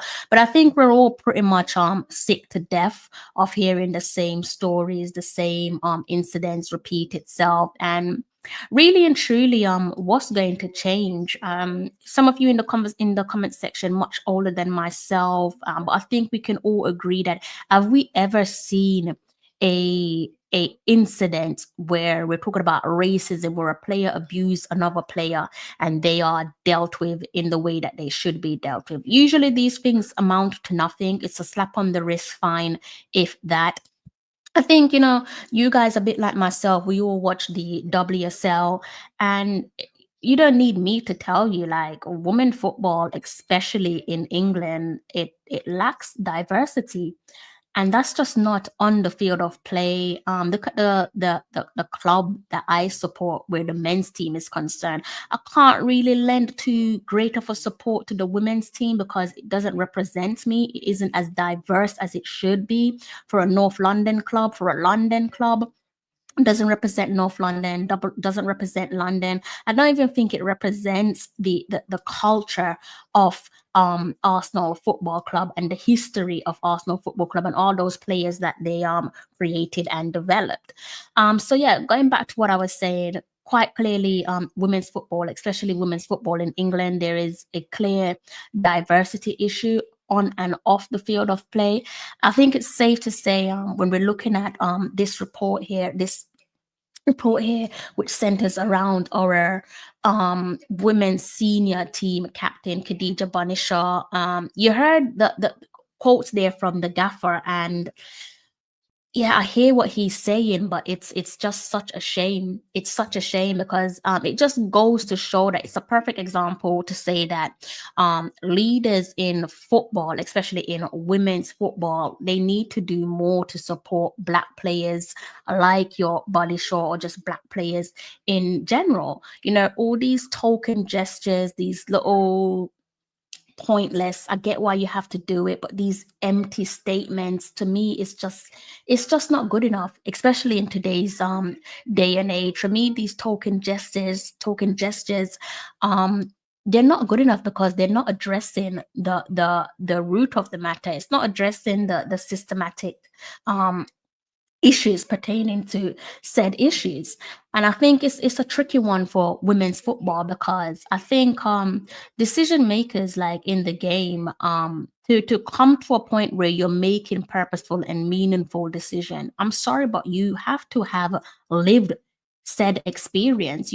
There comes a certain point in life where, in order to help someone, to truly help someone, you have to have those shared experience. Some people weren't born with empathy. Some people don't weren't born in, and some people are cruel and cold, and they just do not care about no one but themselves. They barely care about themselves. So, I think with situations like these, you have to have had lived experience to understand and properly address these issues. And I'm sorry, I don't have no faith in football in this country, most certainly no faith in women's football, because all you got to do is just look across the league and look how bleak it is pertaining to diversity. I don't know about how you guys are feeling there, CC, and also Mr. Beckford.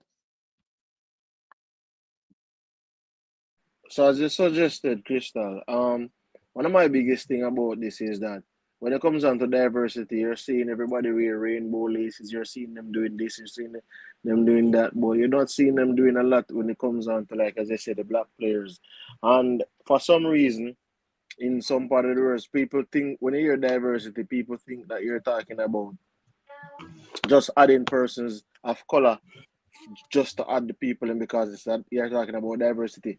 We're talking about players not being selected, or players not being players basically who you would think are good enough, but for some reason they don't get the opportunities as abundantly or as their counterparts, and the way they are treated. Because I'm yet to hear anybody that's of the other racial tone in terms of their comments and when they have been abused in any, like, there's abuse of, like, you'd have to say racial abuse or some other form of abuse for those people. I don't condone any abuse against anyone, but I mean, what has happened with Bonisha, we have seen it with Vinicius Jr., we have seen it a lot. Like, this is just rampant in terms of, oh, in football. It's rampant against players. It's just rampant, and we have seen players abuse players also. It has happened in the Premier League with where you have the Antoine Ferdinand situation where he was suggesting that he was racially abused also. So I mean, there's numerous occasions and numerous things that have happened, and I don't know if there's a fix to it. I don't know what would they need to do in order for it to be something that is stamped out. But for me, Crystal is just sad into how these players have to go through some of these things. I mean, some people will say, "Oh, you're making money, you're working, so you shouldn't really feel any type of way." But I feel some people will only say that because they think the players are millionaires or they are making a lot of money, so they shouldn't feel any type of way when it comes out to the abuse. But ask any one of them, would you tolerate that type of abuse in your workplace? And when they're playing football, I think we don't understand that even though it's sports, it's their workplace. You get what I'm saying, Crystal? Like, it's their workplace, so you won't, nobody gonna be comfortable in their workplace being with these type of attacks being thrown at them. Nobody's gonna No, be yeah, definitely not. And nobody's that's gonna. the reason So why she had to take a break because she missed the game, didn't she? yeah, so I mean, after at some point in time, like people out there, it's like you're probably a lot of players had to suck it up and play because maybe the exposure wasn't there. The Twitter, like the X wasn't there. The social media wasn't there. There wasn't a lot of people out there to put pressure on the situation for things to change. So a lot of players might have gone through this, and people would say, "Oh, if this player go through it, then you could go through it." They gone through it because they didn't have a choice. They didn't have a other choice. Like there was nothing. There was no avenue for them to get some help. So not because someone would have gone through something before, Crystal, doesn't mean that everybody should go through it. It doesn't make it right. And I I would agree. say, yeah, so I would say the treatment that Bunny would have gotten, it doesn't make it right. Like people just have to understand, say it does not make it right. And sometimes people don't understand the dynamics when it comes on to like racism or oh these racial things happen, right?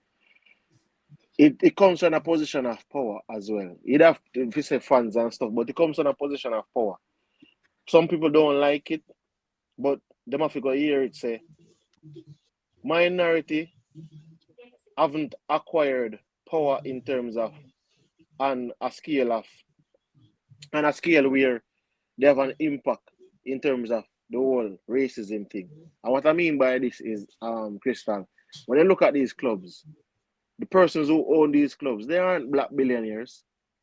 There aren't many black owners. There aren't many colored ownership in terms of sports teams around the world. There aren't many of those, you know. So there aren't in terms of ownership, in terms of player, as I said, you're struggling to identify with your club that you support, as in on the female side, because they wouldn't have anybody that represents you, that you think Not represents you, one. right? Not So one. imagine when it comes down to ownership. There's not much people in ownership that represents the players who would have been in situations where you're looking at it and say, oh, these persons I see myself in this position at some point in time in the future. So it's just Hmm. it's a similar situation. So when you're looking at I like it's a delicate thing to talk about because people like to say, oh, you're pulling the race card, but like Oh, if my pulling off the race. race if Literally my race. yeah, but I'm saying if my race have had 400 or 500, you have had a 500 year head start on me. Like if you should give somebody 100 meters and bolt, I don't think he's catching that person. Say imagine giving somebody 500 a 500 year head start on another person. So you have Hmm. to the dynamics of it is there. Like we have been in that situation over the years, and what Bonnie is doing now in terms of not even showing up for a game or walking off of a game is the protest and pushing back against the sentiments of oh you should just play through it, play through the pain. And that's the I thing. like what you've said. Like, sorry to interject. I like what you've said about I've got like 5% on my battery, so I might have to plug it in at some point. See how I go. I like what you said about the protest, but the protest, I genuinely think that it could be a two-way street, just like you said, it's a protest from her, or it could just be like, you know what, she is. I'm not saying protest or not. I'm sure she's affected by what happened and what the person or persons said to her because it's unacceptable. But it does feel like she is an island, literally. Like it just feels like you are standing on your own in all of this because I don't hate. I mean, even the statement. I'm gonna go back and read what the gaffer said, right? So the Manchester City gaffer Gareth Taylor. One of the things that stood out to me in that report there from the Guardian, he said, "I've not had time to have a good conversation with her about it, but she knows and needs to know that the whole club are behind her in this." I mean, when are you ever going to have time to talk about racism? When is there a good time to talk about racism, CC? I know one Like has to they priority, see, but when is there a good time to talk about it? this seems like a generic statement. Hmm. Like it's a gener it's a, it's a generic statement. Like one of those statements which you just put it out there to get persons off the back of the club. Oh, for example, if another player goes through this, I haven't had time to talk to have a good conversation with her about it, but she knows and needs to know. Like that can apply to anyone. You understand what I'm saying, Crystal? It's just a statement that you could lift. It's like you lift a copy and paste. You lift it out of a document and just paste it. Oh, Crystal is going through something. Let's put this out for Crystal. Another person is going through something. Let's put it out for this next young lady because there's not.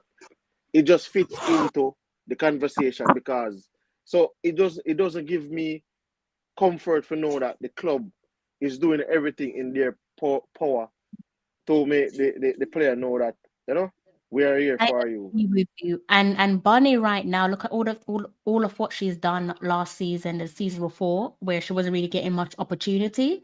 Um, one of the high flyers for the club, in general, and more so speaking, where the women's team is sorry, concerned. So I agree with you. It does feel very generic. It doesn't feel like there's no emotions in it. I mean, when I read it, I had to read it over and over again, and even now it's highlighted on the screen in front of me. I'm like, yes, I understand, Mr. Gareth Taylor, that you are busy as manager of the women's team where Manchester City is concerned. But if you don't have time to talk about racism and misogyny, like you manage a women's team, you don't have time to, if you can't relate to racism, okay, strange, but okay. But if you can't park and put aside your busy schedule to talk about racism and misogyny, you really need to look in the mirror, and perhaps you shouldn't be a football manager. Perhaps you shouldn't be a football manager. And I do have a question for you guys, CC and also Mr. Beckford, and the guys in the comment section, because I see a comment that caught my eye. And to be honest with you, I don't know the answer because I've checked myself and I didn't see anything. And the one thing that gripes me about our federation is they only ever seem to talk about things once we ask them what is going on here. The thing with the JFF is you have to be wary about what you say, because if you say certain things and upset their friends on social media, I'm not saying the JFF is telling them to go and do things, because I don't believe that they are, but they're very quick to go into your DMs, especially when you're talking about the women's team. And that is purely based off experience. But I do want to bring up this comment here from DC. She says, maybe I missed this, but has the JFF put out a public statement at all? I'll allow you guys to decide yes or no. I've got my own answer. I've not seen anything from the JFF, which again is just as shameful as this pathetic comment here from Garth Taylor, because she does play for our country. She is our compatriot, and she's also, above all, forget being a captain, she is a human being. I've not seen nothing from the Jamaica Football Federation. I'll allow you guys to have a say. Yeah, I think they have sent out something, Crystal, but I don't Where know if it. it's I not, it's don't. not out completely. So where is it? So I I don't know don't if they. care if they've sent it out via their channels to their media persons. That's not good enough. That's not good enough. That's not good enough. That doesn't count. You put it out publicly. We need a public statement from the JFF. We don't need nothing that's said in WhatsApp group or in an email. We need it public because time and time again they do these little shady things towards the women's team, especially Khadija Banishaw, our captain. So I care zero if they've put something out in a WhatsApp group chat. That does not count. That doesn't count. Well, I'm not surprised if there's, I guess, the beef continue. Um, but this whole situation is sad, distasteful, and I've seen where there's lack of emotions. But when I heard it, I was like,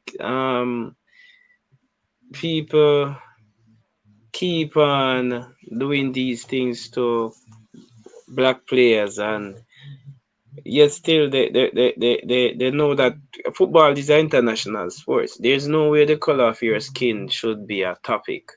But sadly, it is in certain first world country, and it's, to me, it's like in England, it's become a part of their culture.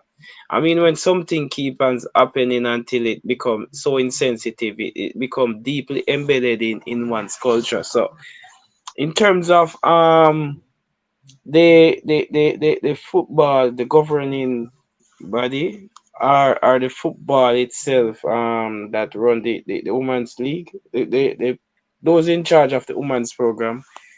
um it's happened in the in the Premier League as well. We haven't seen, we only see that people putting out comments and putting out say they condemn these type of behavior, but the problem is the root of the matter it is not being addressed. So this thing is going to continue, and sadly, I don't know. I cannot see when things like racism will stop. It's like a continuous entanglement to try and cover up the real matter that is at hand, which is the fact that racism shouldn't exist in this time.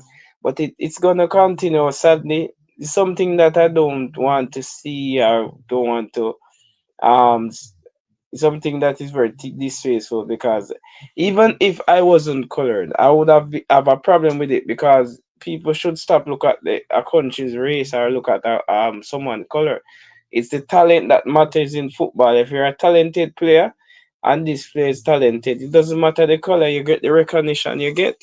So I don't think the FAR don't think they are doing anything to try and stop these. They are just putting out statement to try cover up their traps, or try to make it. It's like putting a bandage on a open wound that um yeah, you put it on and it will get better, and you put on another band-aid when it's not getting better. The sore is there and it's not getting better. So every time such incident come out, they are just trying to put a band-aid on it for a time being.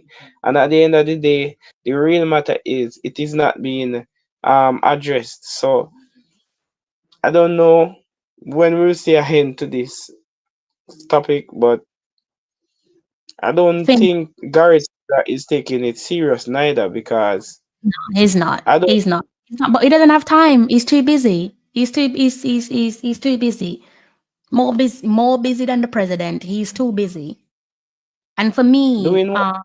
Khadija Bunny Shaw, as you can see there, Shaw last season she became Man City's record goal scorer. We also know she won the Golden Boot, back to back Ballon d'Or nominee. Me, if I'm Khadija Bunny Shaw, that's my career at Manchester City done and dusted. There's certain things that I don't play about with, and racism is one of them. That's me done and dusted. I've been in that situation where racism is concerned, and it is horrendous. It's something that can break you. It's something that can completely destroy you and shatter you. And hindsight is a beautiful thing. I wish I had the strength that I have now then, because I think I would have dealt with certain things differently. But if I am Bunny, that is my Manchester City career done and dusted. Business is business. You want to treat me like a business, want to treat me like the number on the back of my shirt, no problem. See you later. I'll be talking to my agent and I'm saying, get me out of here. Because if you don't have time to speak with me about racism and you are a coach in the women's game and you don't have time to talk about misogyny, then I don't need to be here. As a player, she don't need to be playing for him or the club for that matter. And that is how I feel about it. I have something that I want to share with you guys before I um forget, as bad as my club is. Don't want to say big up Lottie. I saw this statement here from Lottie, and I'm gonna go ahead. She plays for Arsenal. She says here the racist and misogynistic abuse following last week's league game was and is unacceptable. I stand with Bunny and every individual facing racism in their day-to-day lives. In the current political landscape, the power of sports to unite, educate, and break down barriers is crucial. We've had all these years of campaigns, but we need more action. Our institutions need to do better. And that statement there from Arsenal's Lottie is by far more powerful than whatever nonsense Gareth Taylor said in that report from the Guardian. So big up Lottie there for standing by or standing with Khadija Banisha, because before I came across this is the only player that I've seen. I'm not saying no other player hasn't said anything on social. She's the only player that I've seen, and I only saw this today. Stand up for Banisha. So big up Lottie, and thank you for standing with our girl, because it seemed like she is an island. We know she's from the island, guys. But again, for me, if I'm Banisha, this would be my last season with Manchester City, and definitely playing for Gareth Taylor. Yeah, go on. Yeah, go on, Crystal. You I know what? agree. It's natural Despite the season. fact Things of for me, certain things, it's like you don't need to push me, you don't need to poke me with a stick. Apart from the fact that it's very relatable, what she has gone through is relatable. Down to the T. Empathy is one thing as well, but for me, it's that lived experience I share with Khadija Bunny Shaw. So, if I upset people, that's too bad. I've not disrespected you, but if I've upset you, good. Stay If you're upset. upset, come down, come down. You have to upset, calm down. You shouldn't be up. Calm down. Calm down, I might people. And my club, I may agree. Honestly, it's my club, I may agree. I One hundred forgot that it's percent. your club. My bad. It's Yeah, okay. yeah. You're open. Yeah, It's man. open. That's the thing. I like your straightforwardness. I don't have anything to be. I'm not going to bash you, because right is right and wrong is wrong. So, Gareth Taylor still, I don't rate him honestly. And to be honest, I don't think he is the coach that should have been at City coaching the female team, because he's lacking in so many different departments. I mean, Mm. to be so complacent, losing to a female coach for so long. Chelsea have been so dominant, and as a manager that is been in charge of City, you should have managed the girls them better. I've seen games where poor management caused us to lose important games against Chelsea and other teams that are up there. And I don't think Garrett was ready from day one. I don't like its demeanor. I don't like the way he manages important player like Bunny, because I don't think he give Bunny enough ratings as well. Because when I look at when Bunny was injured, I know we have missed Bunny. Emp get a lot of praises. Yes, she's very critical, but if you notice, when Bunny is not playing, the team is not so fluent, because Bunny have been she have made great improvement. Her link up play, I mean, she's like the bone. She's like the Raji for the female team now. And knowing that this is happening and you're not backing you're not there emotionally for a player like Bunny. It tells a lot about you and your approach to and your what you want for the club and the females. So basically you're saying anybody can come in and this um your thing and you just sit back and just He's your star player. If your star player can be treated like that, if I'm a little black girl in the city academy, I'm thinking maybe I need to jump ship because if you're not protecting Khadija, if you don't have time for Khadija Bunny Shaw, your star girl, your poster girl, don't give me this token gesture of letting her wear the captain's armband. Who cares? Who cares if you can't support her emotionally? And they haven't done that, and I wouldn't give them the chance to do so now. Once you show me who you are, you're not getting a second chance to show me who you are again. That's it. That's the bond done. And I think she does need to move on. And going back to what you said, Mr. Beckford, Gareth Southgate wasn't up. Not Gareth Southgate. Gareth Taylor wasn't up against an ordinary Chelsea manager. I mean, this is a Chelsea manager that has immense pedigree. The current Chelsea manager, Sonia, I believe her name is Bampasta. I don't even know if I pronounced her name good. Sorry if I butchered it. But she was the former Leon player, right? And she's also former manager as well. This is a woman that has honors in her locker. Even as a player, she has won titles. You can see she's won Champions League as well, and that's the one trophy that Chelsea women's are desperate to secure is the women's Champions League. So he was up against a manager with good pedigree, better pedigree than himself. So I think that probably explains it. Her portfolio definitely speaks for itself when you try to compare both managers. yeah, I did because I'm saying well I did yes, but I'm saying that I want to see him being more bold. But to be honest, I've been observing him and I don't see any boldness from this man at all. I mean, he's just relying on individual brilliance. He's just keep on relying on the players. I mean, if you notice, without the success of the players, this coach is it don't have any significance at all. Look Mm, at last season, and I'm very gutted about last season because last season we should have won the league, but his incompetence caused us to lose.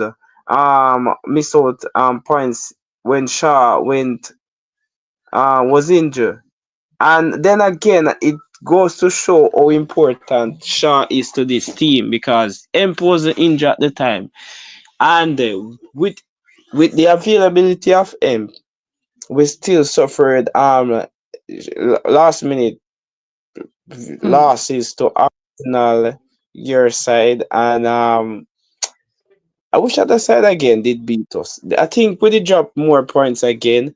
But Chelsea on the last set of games, the goal difference, they ram up the goal difference and they took the title.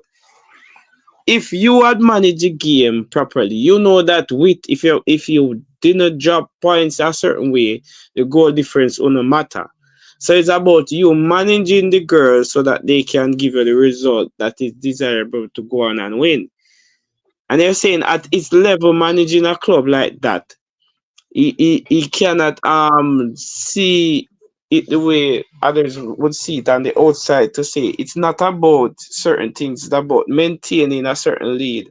So that if it comes down to goal difference, we won't panic because our chances of winning the league will be very high. And the probability of us winning, despite Chelsea winning their last set of games, will still be high because they have 1 point ahead. Chelsea have games in hand, so Chelsea winning all those games and we are ahead and have 1 point irrespective. When you do the maths, we still win. As a coach, you have to think about those things. Am I right or wrong? I mean, Yeah, you're there to win. I, I think me and you have spoken about Gareth before, and just saying that we don't think it's going to work out for City and Bunny and Manchester City. And it's so funny. It seems like there's a few other players. I mean, Chloe Kelly, she's gone on loan to Arsenal, and we all saw the backlash to that, with her basically forcing a loan. And I don't think she's going back to Man City because she is now closing off on her current contract. Be interesting to see where she's goes to. So she's basically returned to Arsenal because she is a former Arsenal player. So she's basically returned home to Arsenal. The Also, players too. mhm, I think there was a park too. Is it? Am I right? There was a park. there was a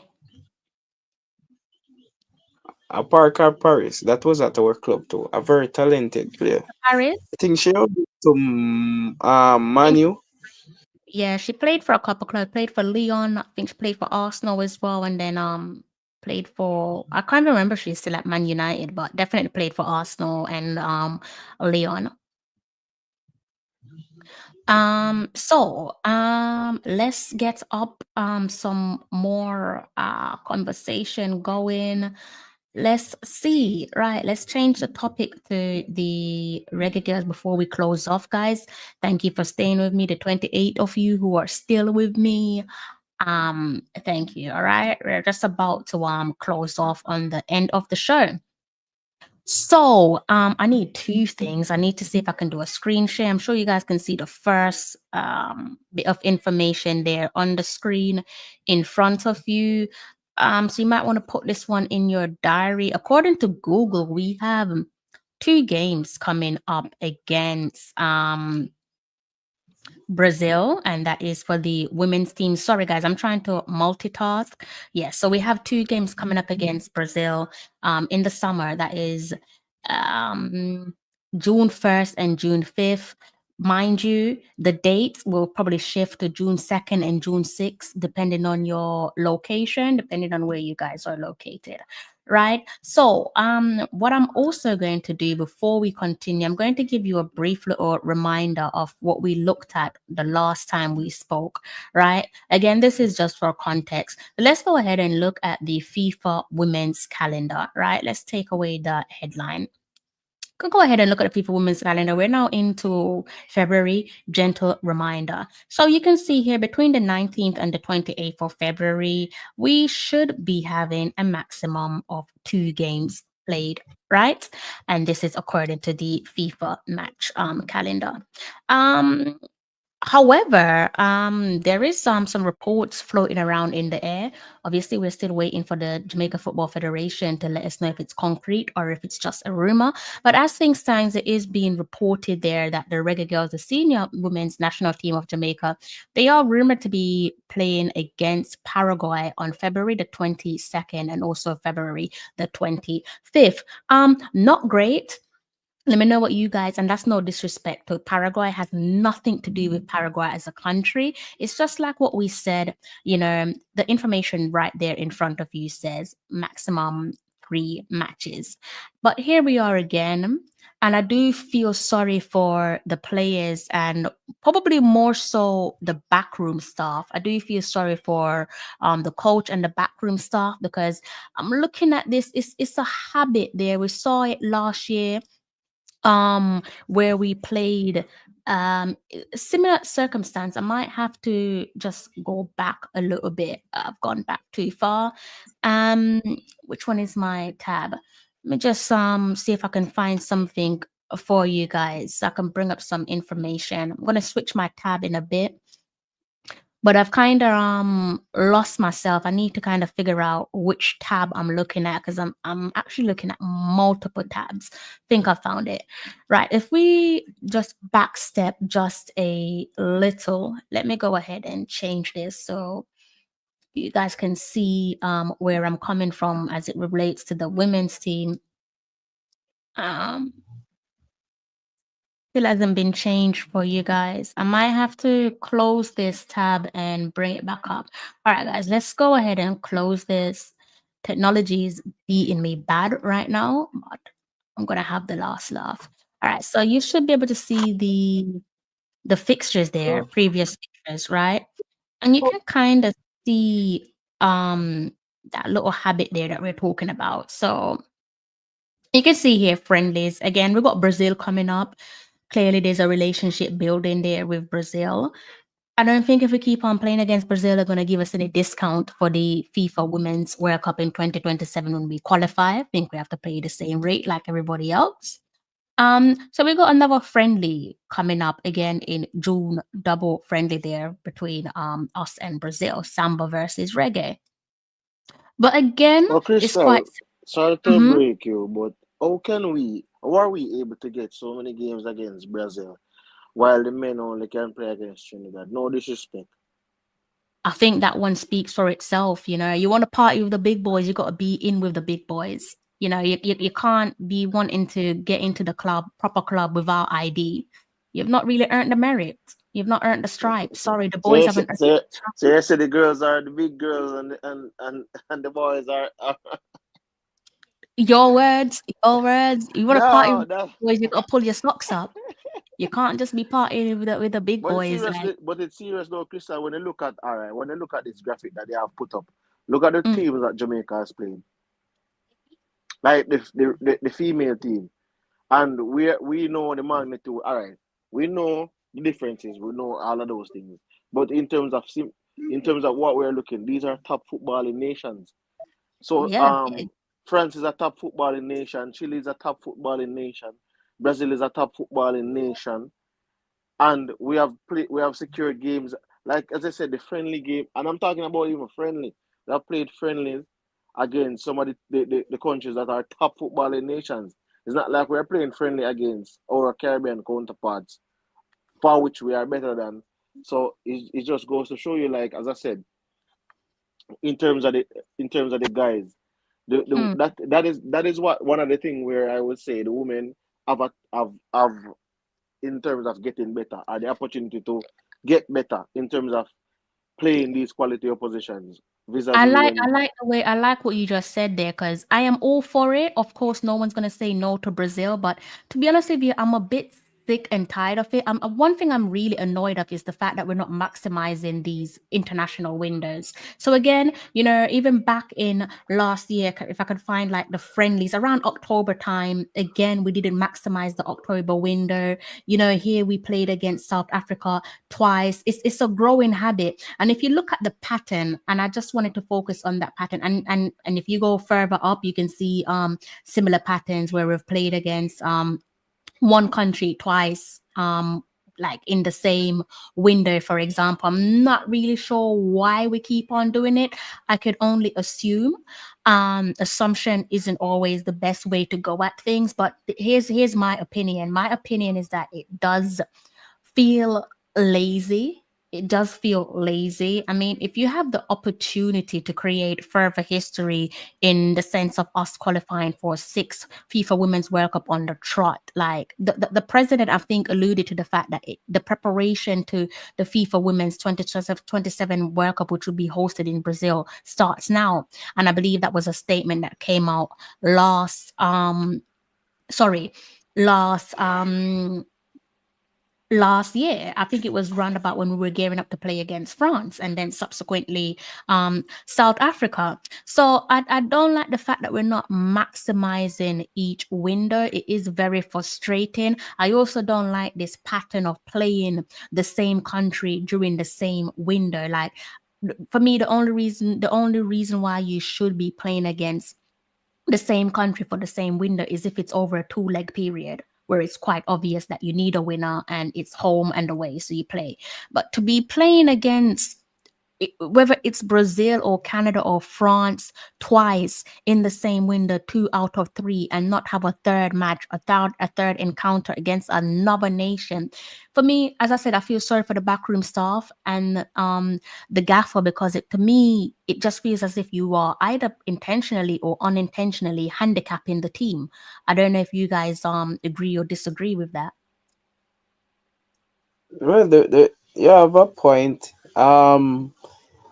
But at the same time, while our opinion varies, other people might say it's a step in the right direction. But as I said, if it's become a trend and a pattern, I don't think it's much of a progress compared to if you did try a different approach, which is to try and play different more than one country in the same window, which makes more sense because if you keep on playing 2 or so game while some is playing 5 6 games and different teams, they have a more chance to improve their style of play, to improve their team, to improve a lot of things because you're going up against different teams, and different teams gonna have different playing style, different chemistry, different tactics, and so on. So the question is, how are you going to adjust? Because in the World Cup, you're going to play teams from that have different ideology, or teams that have a playing style. But at the same time, even though they have a playing style, they are going to set up their team so that they can adjust to outsmart another tactics. So football is not just about playing the ball and trying to score, but it's about me outsmarting you in the way we set up the team, the tactics. Because if the team is set up the same for every team you play, you're going to run into difficulty because there are some coach that are very tactical, and when they look at how they set up, it's like a cakewalk because they have the experience. They play against teams that set up the same way and have the same intentions, so they know to play against these teams. We want our team to be versatile in a way where we can adjust based on our opponent setup so that we can come out on top. If you keep on going into each game with the same tactics and not willing to change it, then there's no progress. You're going to go in backward because you're going to struggle against a team that you cannot understand their way or their style of play. But the one that you do and can outsmart, you're going to beat them. That doesn't mean you beating them, you're improving, but at the same time, you might be improving, but also regressing in a way where you're not reaching to the standard which the team want to go. I want the country to grow because I'm sure Jamaica is a brand, the Reggae Girls is a brand, but how do you market that brand properly? How do you improve that brand? You have to come up with new and innovative ways. If you want, it's like you open a factory and you start sell banana chips. It sell, but what about trying banana chips with in onion dip banana chips in something else? You want to create a diversified market where you can appeal to the different taste buds. You can appeal because me might eat it and me not like it. And me I say, no, so something wrong with your taste bud. Oh, this tastes good. And when me eat it, it don't taste so good. So it's like that to me. So I don't think playing the same team in the window it's doing good. It's more doing more damage than doing good, to be honest. We want to play a different country in that same window. So when the window closed, we can say yes, this was a very good window because Mhm. we play against these teams, these opponents tough, and it might get tougher. And we win 1 and 2 games. Don't watch the result because if you should reach somewhere, just like Elon Musk, I doubt the first car he make it went smooth. He must go through several phases because before he come up with the ultimate one. So it's about testing and trials, test and trials. So failure will come. You're going to That, have games where you lose heavily. You're going to have games where you don't. So that's I it. don't. I'm not. And before I forget, guys, that comment on the screen, this is to link you to the Reggae Boys and Girls Supporters Club. So again, before I close off, please do head over there and hit the subscribe button if you haven't done so already. Okay. And I know Mr. Smith, please do share the joke. BM says Crystal playing against the same country in the same window is very common in international football. I don't have an issue with it as long as we are strategic about who we play. And I think, yeah, I hear what you're saying. But for me, just because it's not uncommon doesn't mean that it's something that we should accept, especially where we're at with our football right now. Like, it's definitely safe to say that we need to go back to the drawing board and we need to get better in multiple areas where our coaching is concerned and how we want to play going forward. So that's the reason why I'm not. Yes, it's great that we can attract countries like your Brazil and your France, but I am not in favor of seeing us play the same country twice in a window when you have three options to play three different countries and you're only maximizing two of those options and you're ignoring the third. And also, for me, it's becoming a habit. This now feels like a habit, and unless we highlight the habit, I'm not saying you don't have to be displeased like myself, but again, I don't see if this does become a habit. I think in the long run, it's a handicap to the coaching staff and subsequently the players. Because how else are you going to get better? Remember, guys, we're now going to be heading towards the Women's World Cup qualifiers. Soon as you blink, we're looking at qualifiers, right? How are you expect to get better in those necessary areas if you're only playing one out of two maximum games for a window or two out of three maximum games and you're only playing against one country twice or two times? Once or two All times. right. For So, example, no. look at Trinidad. Trinidad. I mean, I'm tired of playing Trinidad. Seeing we playing Trinidad, is that a step in the right direction? I'm not saying Trinidad is the worst team, but it's our neighbor, and we can play any match. It's easier to set up a match against Trinidad than to against France, Brazil, and so on. So I guess the marketing department need to step up their game as to how to attract bigger teams and more teams. It should be a case where when they mention Jamaica, people say yes, they want to come on board and play against Jamaica. Because I mean, people don't understand Jamaica is more than a brand. But how do you market a brand? It's the marketing strategy and the marketing power that needs to drive the market, the brand. So if I'm sure Adidas, Puma, and those big company are not going to go in a deal with a athlete that is not in the scope of mentioning like on the level that they want to. So it's the same thing. You're playing Trinidad. How much marketing is that doing to the product? You're playing another country lower than Trinidad. How much marketing it is doing to the team as to how it's gonna attract bigger players. I'm sure if we play against Brazil and we end up in a game where it ends 1-1, it is more marketable to the team because other teams will be saying, wow, Jamaica really give this they really played well, and we want to see if we can play against them because this performance means that they are improving and they are a better team than we thought. So they are going to want to play you too because they want to see if they're going to get value for their money or this is just a fluke, like a one-off fluke. So how are you going to know if something is good? Is it by testing it one or testing it more than one time? So if your opinion, we are not going to disagree. It's your opinion, but I just believe that if we want to see progress, we have to try different because we have different continents, and I'm sure not every continent have the same playing style.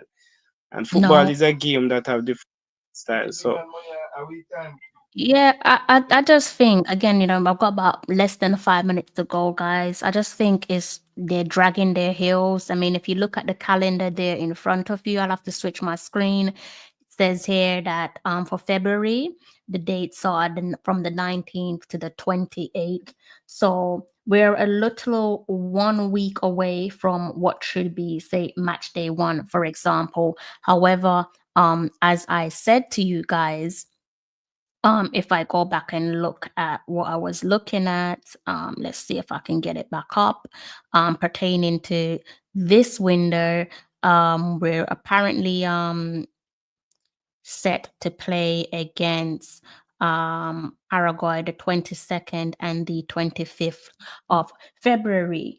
So that is about the 22nd and the 25th. So I'm assuming the squad announcement should be out by the end of the week. So between now and Friday, they should announce the squad.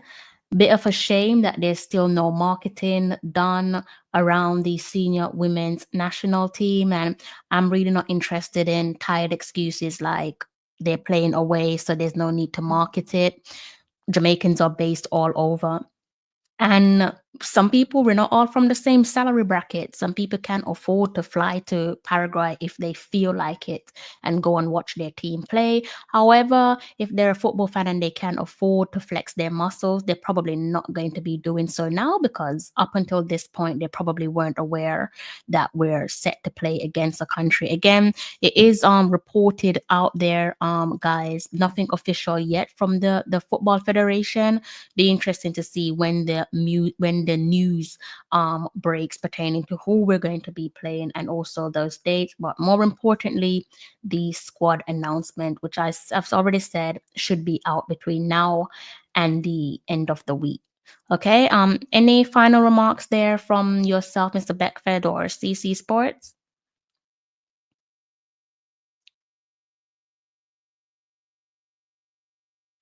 I think you're on mute. I think you're both on mute. Oh, the market. Thank you. The marketing need to step up. Honestly, why should we wait until it's basically almost the day when, or in the week that we are aware of these friendlies or these games? We need to start to have that build up.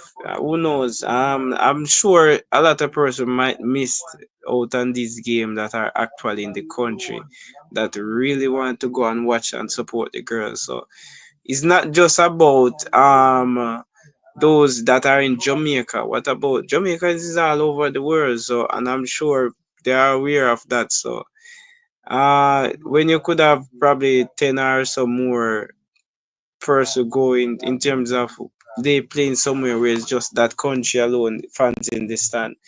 I mean, 10 or extra more person could be a lot difference for the girls in terms of confidence and where they see that where they're going and their person backing them, not just back at home, but also in the country where and in the same stadium where they're playing. So overall the marketing to me is just substandard and we want to see some seriousness put into the marketing because we want to see progress on both the female and the male program. And if the work is not started as yet or don't start now, then I don't see us going through to another World Cup. While I can be optimistic for the women's program still, I want to be optimistic for both. And in a way where I'm very confident that what they are doing is right and is enough to send us to World Cup because it doesn't matter if we don't go through to the group stages as long as we make it to the World Cup, that's a big deal. A small country in the Caribbean um against the odds and they make it to the World Cup. So yeah. And thank you I mean, everybody for supporting Crystal. He has been consistent and I'm sure you can see that. You're not going to get anything less than the undiluted truth. She's more straightforward than probably things. So thank you for those that comment. Your comment question raised and also big up to the other host. Thank you for joining and helping to our conversation. It was very enlightening and I'm so glad to be here. I'm gonna piggyback off what you've said. First of all, Mr. Beckford, thank you for your warm words, and you already know you're always welcome to join myself and any panelists or co-hosts on the stream. Before I close off, just piggybacking off what you said pertaining to the marketing, home or away, there really and truly is no excuse, competitive or friendly, there is no excuse. Because if you look here, if you go over onto the Lionesses, so that's the senior women's national team for England. Since January 10th on Instagram, they've been promoting their Euro fixtures, right? And we know they're the current reigning champions. They're trying to retain their my brain can't think. They're trying to hold on to their trophy. That's it, their trophy. But also on the screen here in front of you, so that what I'm looking at is the post put out on the 10th of January, again promoting that match. More so in relation to the relevance of our game, which would be played against Paraguay. I am assuming it's away. I have no clue. Um, but even if it is away, there's no excuse. You can see right here in the screen in front of you. Follow the Lionesses away this April. This was put out on Twitter, now known as X, January the 28th. And England women's social media pages are plugging this game. And again, doesn't matter if it's a competitive match. It is away, and they're plugging because they want to get the stadiums filled up. And that is the way you go about marketing. You don't give me this nonsense of you're not promoting it because it's not in the country. That's nonsense. That's a sackable offense. That does not make sense. It's something that we haven't been having to put up with for so long when it comes to the women's team. The women's team not being marketed because the game isn't being played in the country. That's a load of rubbish. Like that doesn't make sense. Doesn't make sense at all. CC, any closing remarks?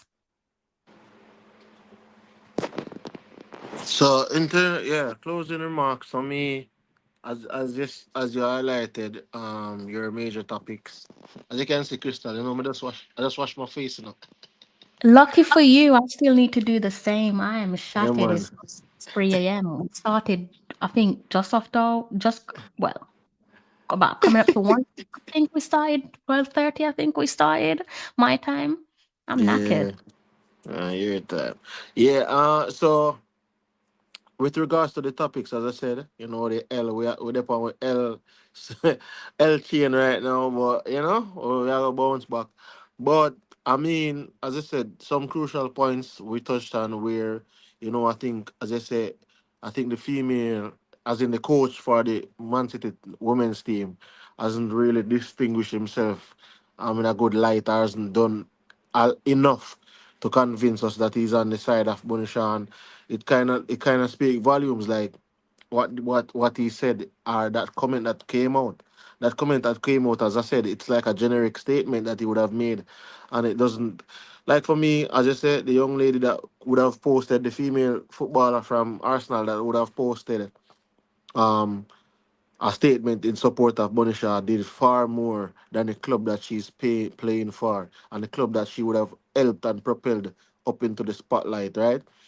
As their superstar, as their star girl, their poster girl. So it is not, even if she was a not the poster girl, it would have looked bad just the same. But it just goes to show you any other young lady who is of the same, you know, color, skin and tone and race like her. It's almost like, what are you saying to me? Like, the fact that you wouldn't do it for Bonisha, what would you do for me? Is like, play through the pain. It's basically that, like, play through the pain. Another person say this is like you're trying to make a big deal of certain things, but these are the small, it's the small things that you have to stamp it out.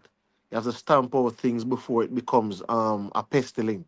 And that's what I think we are to do, and that's what we are to highlight. So, as I say, that's one of those things where I'm glad that you touched on it, and I was able to impart my few words that I had on it. And Bonisha, just stay strong. We, as Jamaican fans, Reggae Girls fans, we are fully behind you in terms of you standing up for what you believe is right, and what we also, in terms of the morality in society and within the sport. So for 100% support behind you from myself. I know I am Crystal as well, and I know, our other panelists.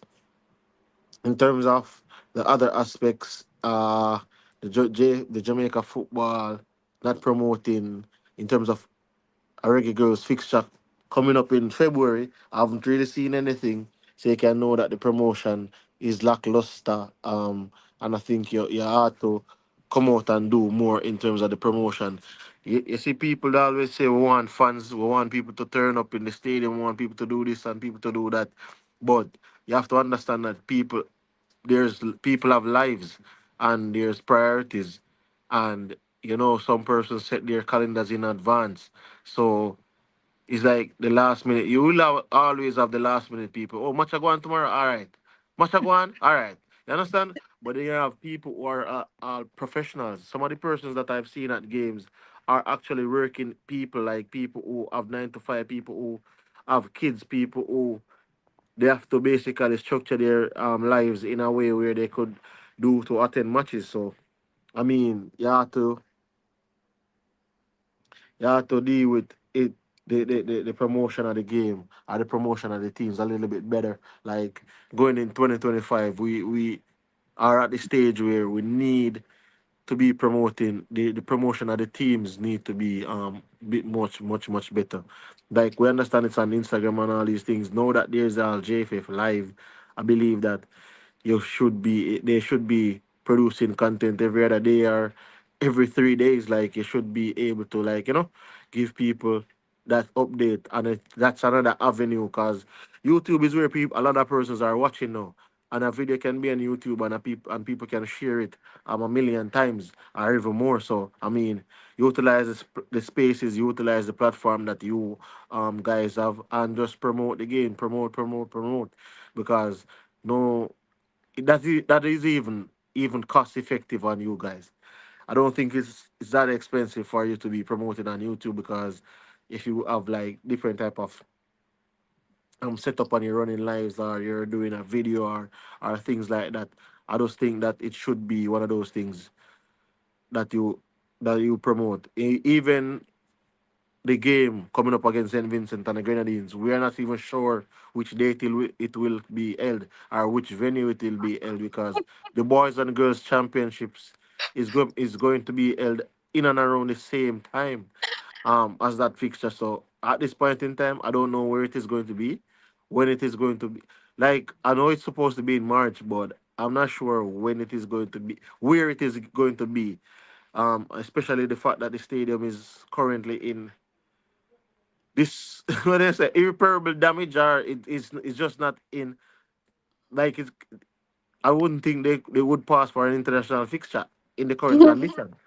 So there's a lot of things, there's a lot of work to be done, and there's always a lot of work to be done. Like this is what people don't understand, is that it's not like a contractor who has a building to build, and once he finish building the building, he no longer has any work to do. Like the work is done there. So he moves from contract to contract. This is football, and football is eternal. Like it's always going to be going on. The business is always going to be ticking.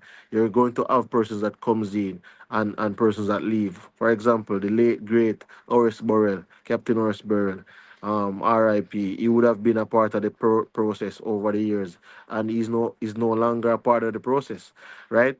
So, and it is still going on. So it just shows you how eternal football is. It's going to be going on in the foreseeable future. So we just need to do the right things, put the right measures in place, and then leave it for the next generation, or leave a legacy for the next generation to continue. I think the girls are doing that, but I You need think to they be. go on, Mr. Beckford. See, sound like you would do a good job when it up on the marketing team. JFF need feel it you. Oh, no, man. Yeah, you need to get some food then, cause whosoever did it, that food planted one place and now move. So I think it's been a long-standing issue that it's not something that's new. This is why it's a sackable offense, because it's not the lack of promotion isn't something that's just came up yesterday. It has always been an issue with our women's team. Like it's ridiculous. It has always been an issue. It's nothing new. And you can only assume why that is. Again, it's not good to make assumptions, but you can only assume why that is. But bottom line is, it's just not good enough. Like it's not good enough at all. Hopefully things does start to change. Like I said, I'm not sure. I am not sure. I am hoping that between now and the end of the week, we'll get the announcement for the women's team. Is there any subsequent knock-on effects from that?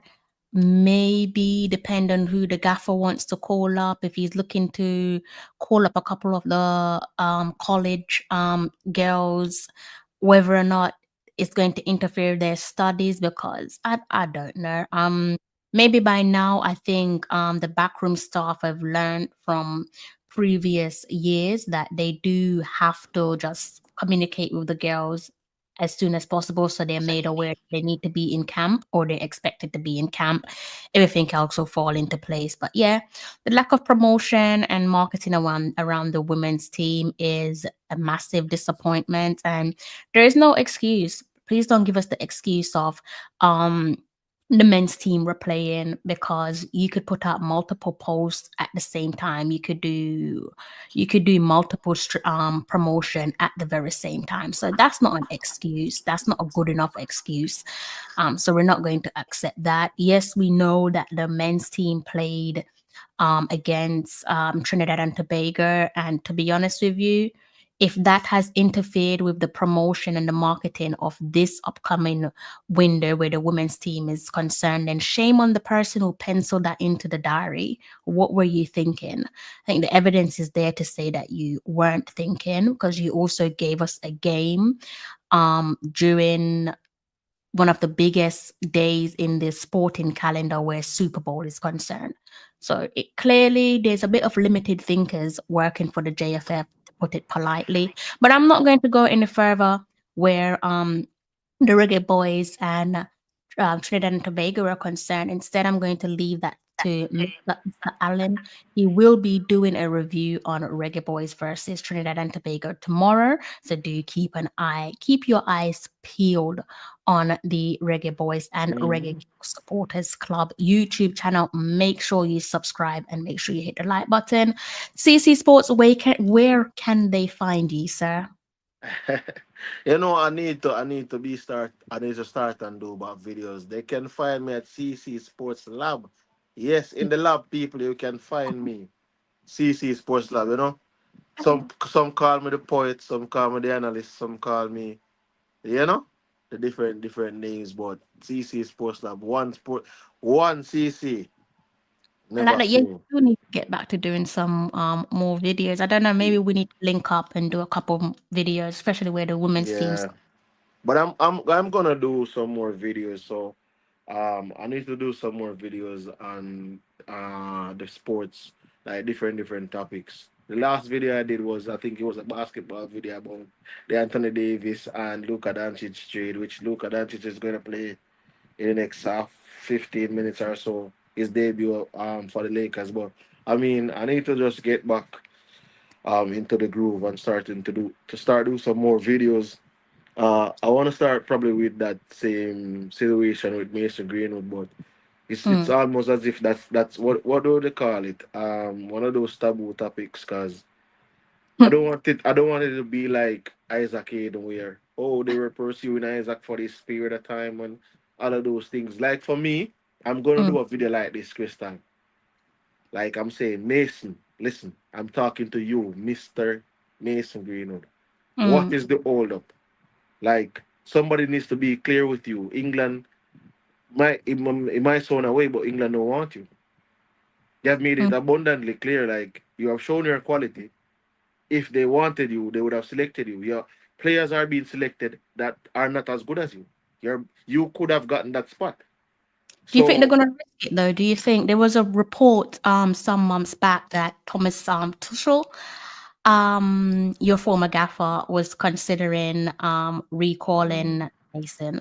Do you I think don't that think like I'm not sure if they're gonna do it, but as I said, I'm not sure how that will work out.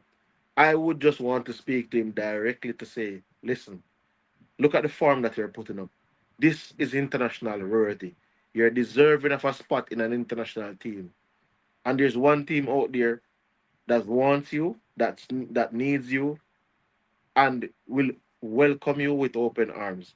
There's another team out there that for some reason they have decided to turn their back on you. That people need to like people need to point out. Listen. Look at See, it she like this. Look. said, guys, for some reason, really, I don't want to. I don't want to get into the controversial side of it because my all right. Look at it like this. no, you don't want. I'm going to put this line in it. He without sin cast the first stone. This nation or such nation was built upon the church, as they have proclaimed. And he without sin cast the first stone. You're still with your young lady who you have become your wife. I don't want to touch in the controversies. You have now become an older man. I don't condone certain type of behaviors in terms of certain allegations. However, I should think you have learned from it. And forgiveness is the key to longevity and an happy life. And for me, if you cannot forgive somebody, then what does it are you should you yourself ask for forgiveness? And I ask for forgiveness every day. Like I ask for forgiveness every day. So I think this is it's a massive conversation, but I don't think the space. I hear what you're trying to do, but um, listen, I definitely think do what works best for you, and if that's the video that you want to do, then go ahead, do it. I do think it makes for a broader conversation, but I just don't think the space or Jamaica football space it's a delicate thing. As I said, I Crystal, think it's a it's some delicate thing. dedication. What It's a but my thing about it is that, right? yeah. Do you want like as some people would say again, some people would want the player to play any more football. But my thing Mm. about it is that if he doesn't play any football, who take care of his family? So Thing is, basically, I don't even. I mean, this. I don't know. I don't even know if this is a conversation that's worth having another time. But I feel like to me, the conversation is like the conversation that should be held is just massively like gone over people's heads, and I am assuming it's just because maybe we all just think differently. I think there's definitely a conversation there to be had, but I just don't see no one having that conversation yet. I'm not really sure why. Like I said, we all think differently, but even before we touch on what you have said and whether they're married or not. I just feel like for us as a country, there's definitely a conversation there to be had. But you who know what knows? I think? Yeah, but I know to close off this, Mm, what I think the player should do. This is just in my personal opinion. I mm. know it's been a long while, and I know it's been over a period of time, but it's something that I think he should probably talk about. Like something that if it goes into like an interview or something like he should talk about where it's almost as if like you want people to see. I'm not saying you're going to show like you're projecting an image like you want people to be But forgiveful full of you but but it's this mhm. this is why I'm saying that now we're on the same lines. I'm not saying exactly like what you're saying. I think there's bigger conversations to be had other than the ones that's currently being had, if that makes sense. And I'm guessing that comes down to the people that surround him, who's advising him, who's encouraging him to do whatever. But I just think that there's a bigger conversation there to be had, and it's just not being discussed. Maybe you're right. Maybe an interview is something that is needed. But I think people probably bite your head off, CC, and say he doesn't need to do an interview. He doesn't need to do an interview, but Leon Bailey needs to do an interview. So I think, yeah, that's what I'm saying. No, but I think there's a like people can always say they want to say Christian. Mm, Maybe true. an interview. Remember, I said this is called image reparation. Like it's all about the optics of everything, right? And I think whenever something happens, if you can come out and give an interview and to say, yo, this is this is what happened at this point in time. I'm no longer at this place in my life. For people Yeah, to hear you say these things, it means massively. more than from nobody has heard you said anything. I'm not saying that you're taking account. It's not taking accountability. I'm not saying you're guilty. I'm not saying this happened. But everybody have domestic issues some of the times. Like if you've been Mm, in a relationship, there have been people who would have had issues in their relationship, and yeah, sometimes it would have gone to different lengths which you don't think it should have gone to. So my yeah, thing about it is that is a case where we would want to hear your side of it and hear it on film to say, okay, this is what you have said.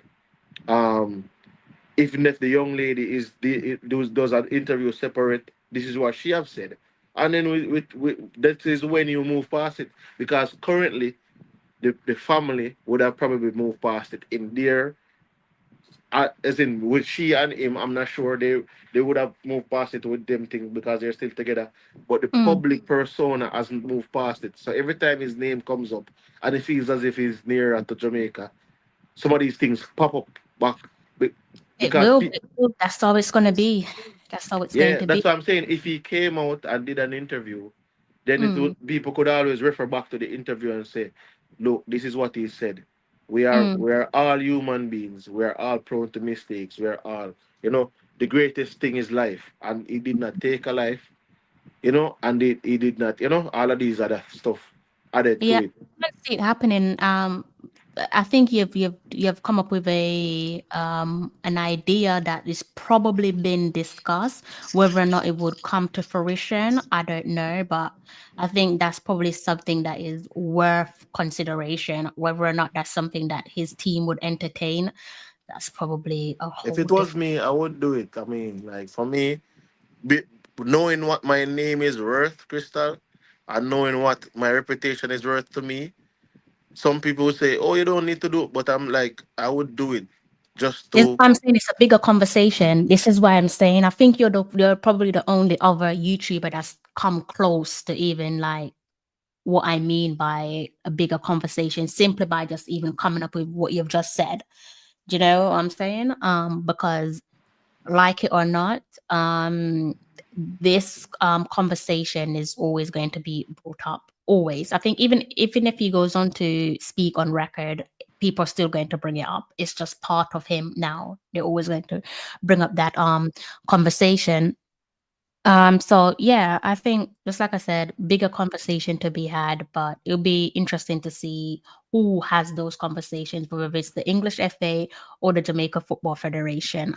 I don't know. I guess it's just a case of watch this space. We've been streaming for almost 3 hours, CC. I'm sure you and I didn't bargain for that. 2 hours and 48 minutes.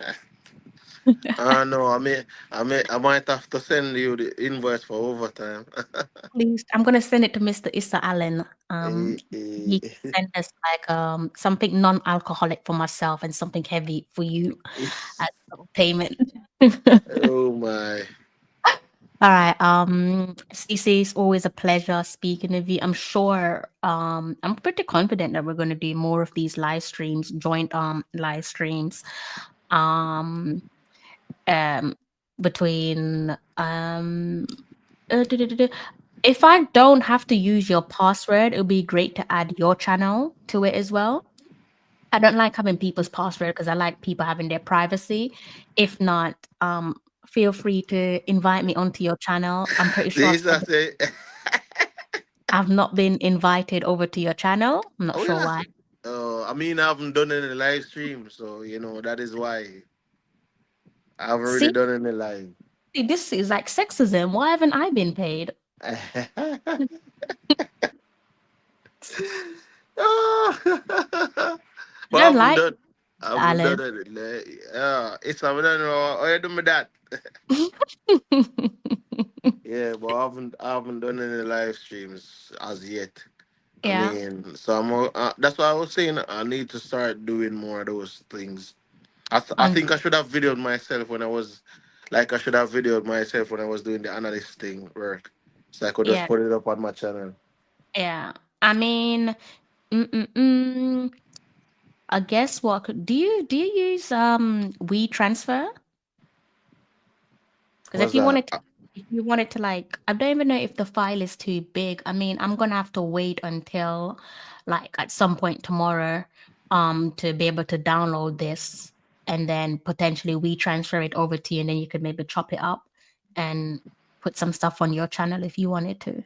Yeah, man, no problem. Probably depends still. I mean, Unless you have access to the group's YouTube channel, so Reggae Boys and Girls Community, then you could probably go into YouTube once it's been processed and then download it your end. Yeah, I mean, and then it's yeah. I mean, it's okay still because, as I said, I'm gonna just do some videos and then start doing live streams after. I need to start doing back some videos, getting back up my viewership, and then start doing the live streams after. Because a couple mm, days from now, like my birthday is Wednesday, so I mean, after that, I oh, just check started to do you some. out. Let's look at that date. Look at you turning 60. Let's see. Um, 19th. All right. Well, I pray to God you live to see another year, and not just another year, multiple years, 100 more. Mhm. And I hope and pray to God that you remain healthy, fit as a fiddle. Hold, So the hold on, 19th. though.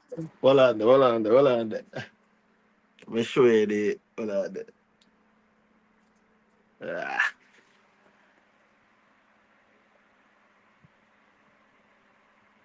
It's like clashing with your background. What drink is that? For champagne? No, hold on.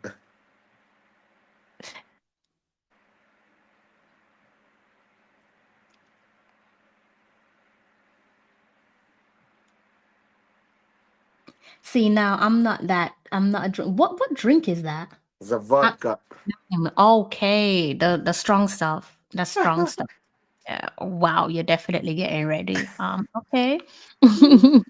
It's a. Some of one of them. It's a Wednesday the Earth strong. It's a Wednesday the Earth strong. So some of one of these. I'm not even gonna ask because Issa says I live too far, so I'm not even making it sound like I live on Mars. I'm not gonna ask. But yes, big up Mr. Beckford and also CC Sports. Please do head over to CC Sports Labs, guys, on YouTube. That is CC Sports with a Z, SPORTZ Lab on YouTube. And do me a favor and hit the subscribe button. Let's see if I could CC Sports. See if I can bring it up on my end. Hold on, guys. Let's see if I can bring up a link to CC Sports Lab on my end, and you guys could go ahead and subscribe to his channel if you haven't done so already. So yeah, big up my two special guests, CC Sports Lab and also Mr. Beckford. Do go ahead and hit this link. It will take you over to CC Sports Lab. Go ahead and subscribe if you haven't done so already. Mr. Lee, you're right at the end, sir. You are late, fashionably late, because we're about to close off on the live stream. I am hungry. I'm going to make my way to the kitchen. It is 3:30 in the morning. I'm gonna go stuff my face. I'm hungry. CC ate before. CC had his food consumed before he came onto the channel. So know what you guys are like in the comment section. So his belly is full. He's good. Exactly.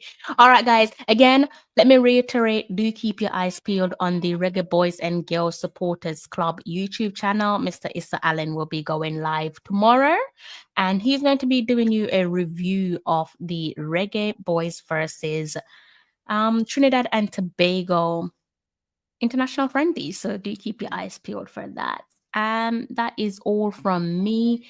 Before I forget my manners, thank you so much for rocking with us for almost 3 hours. It is 2 hours and 46 minutes. If you're new to the channel, I do hope that you've hit the subscribe button, and I also hope that you've hit the like button on both my channel and also the Reggae Boys and Girls Supporters Club. If you haven't hit the like button, I'm not sure what you're waiting on. It does not cost you a penny. Does not cost you a penny. And it is a good night, good evening, and a blessed good morning from myself. You know how it goes. Until next time, take care. I'm John Barnes, and you're watching Talawa TV with Crystal Davis.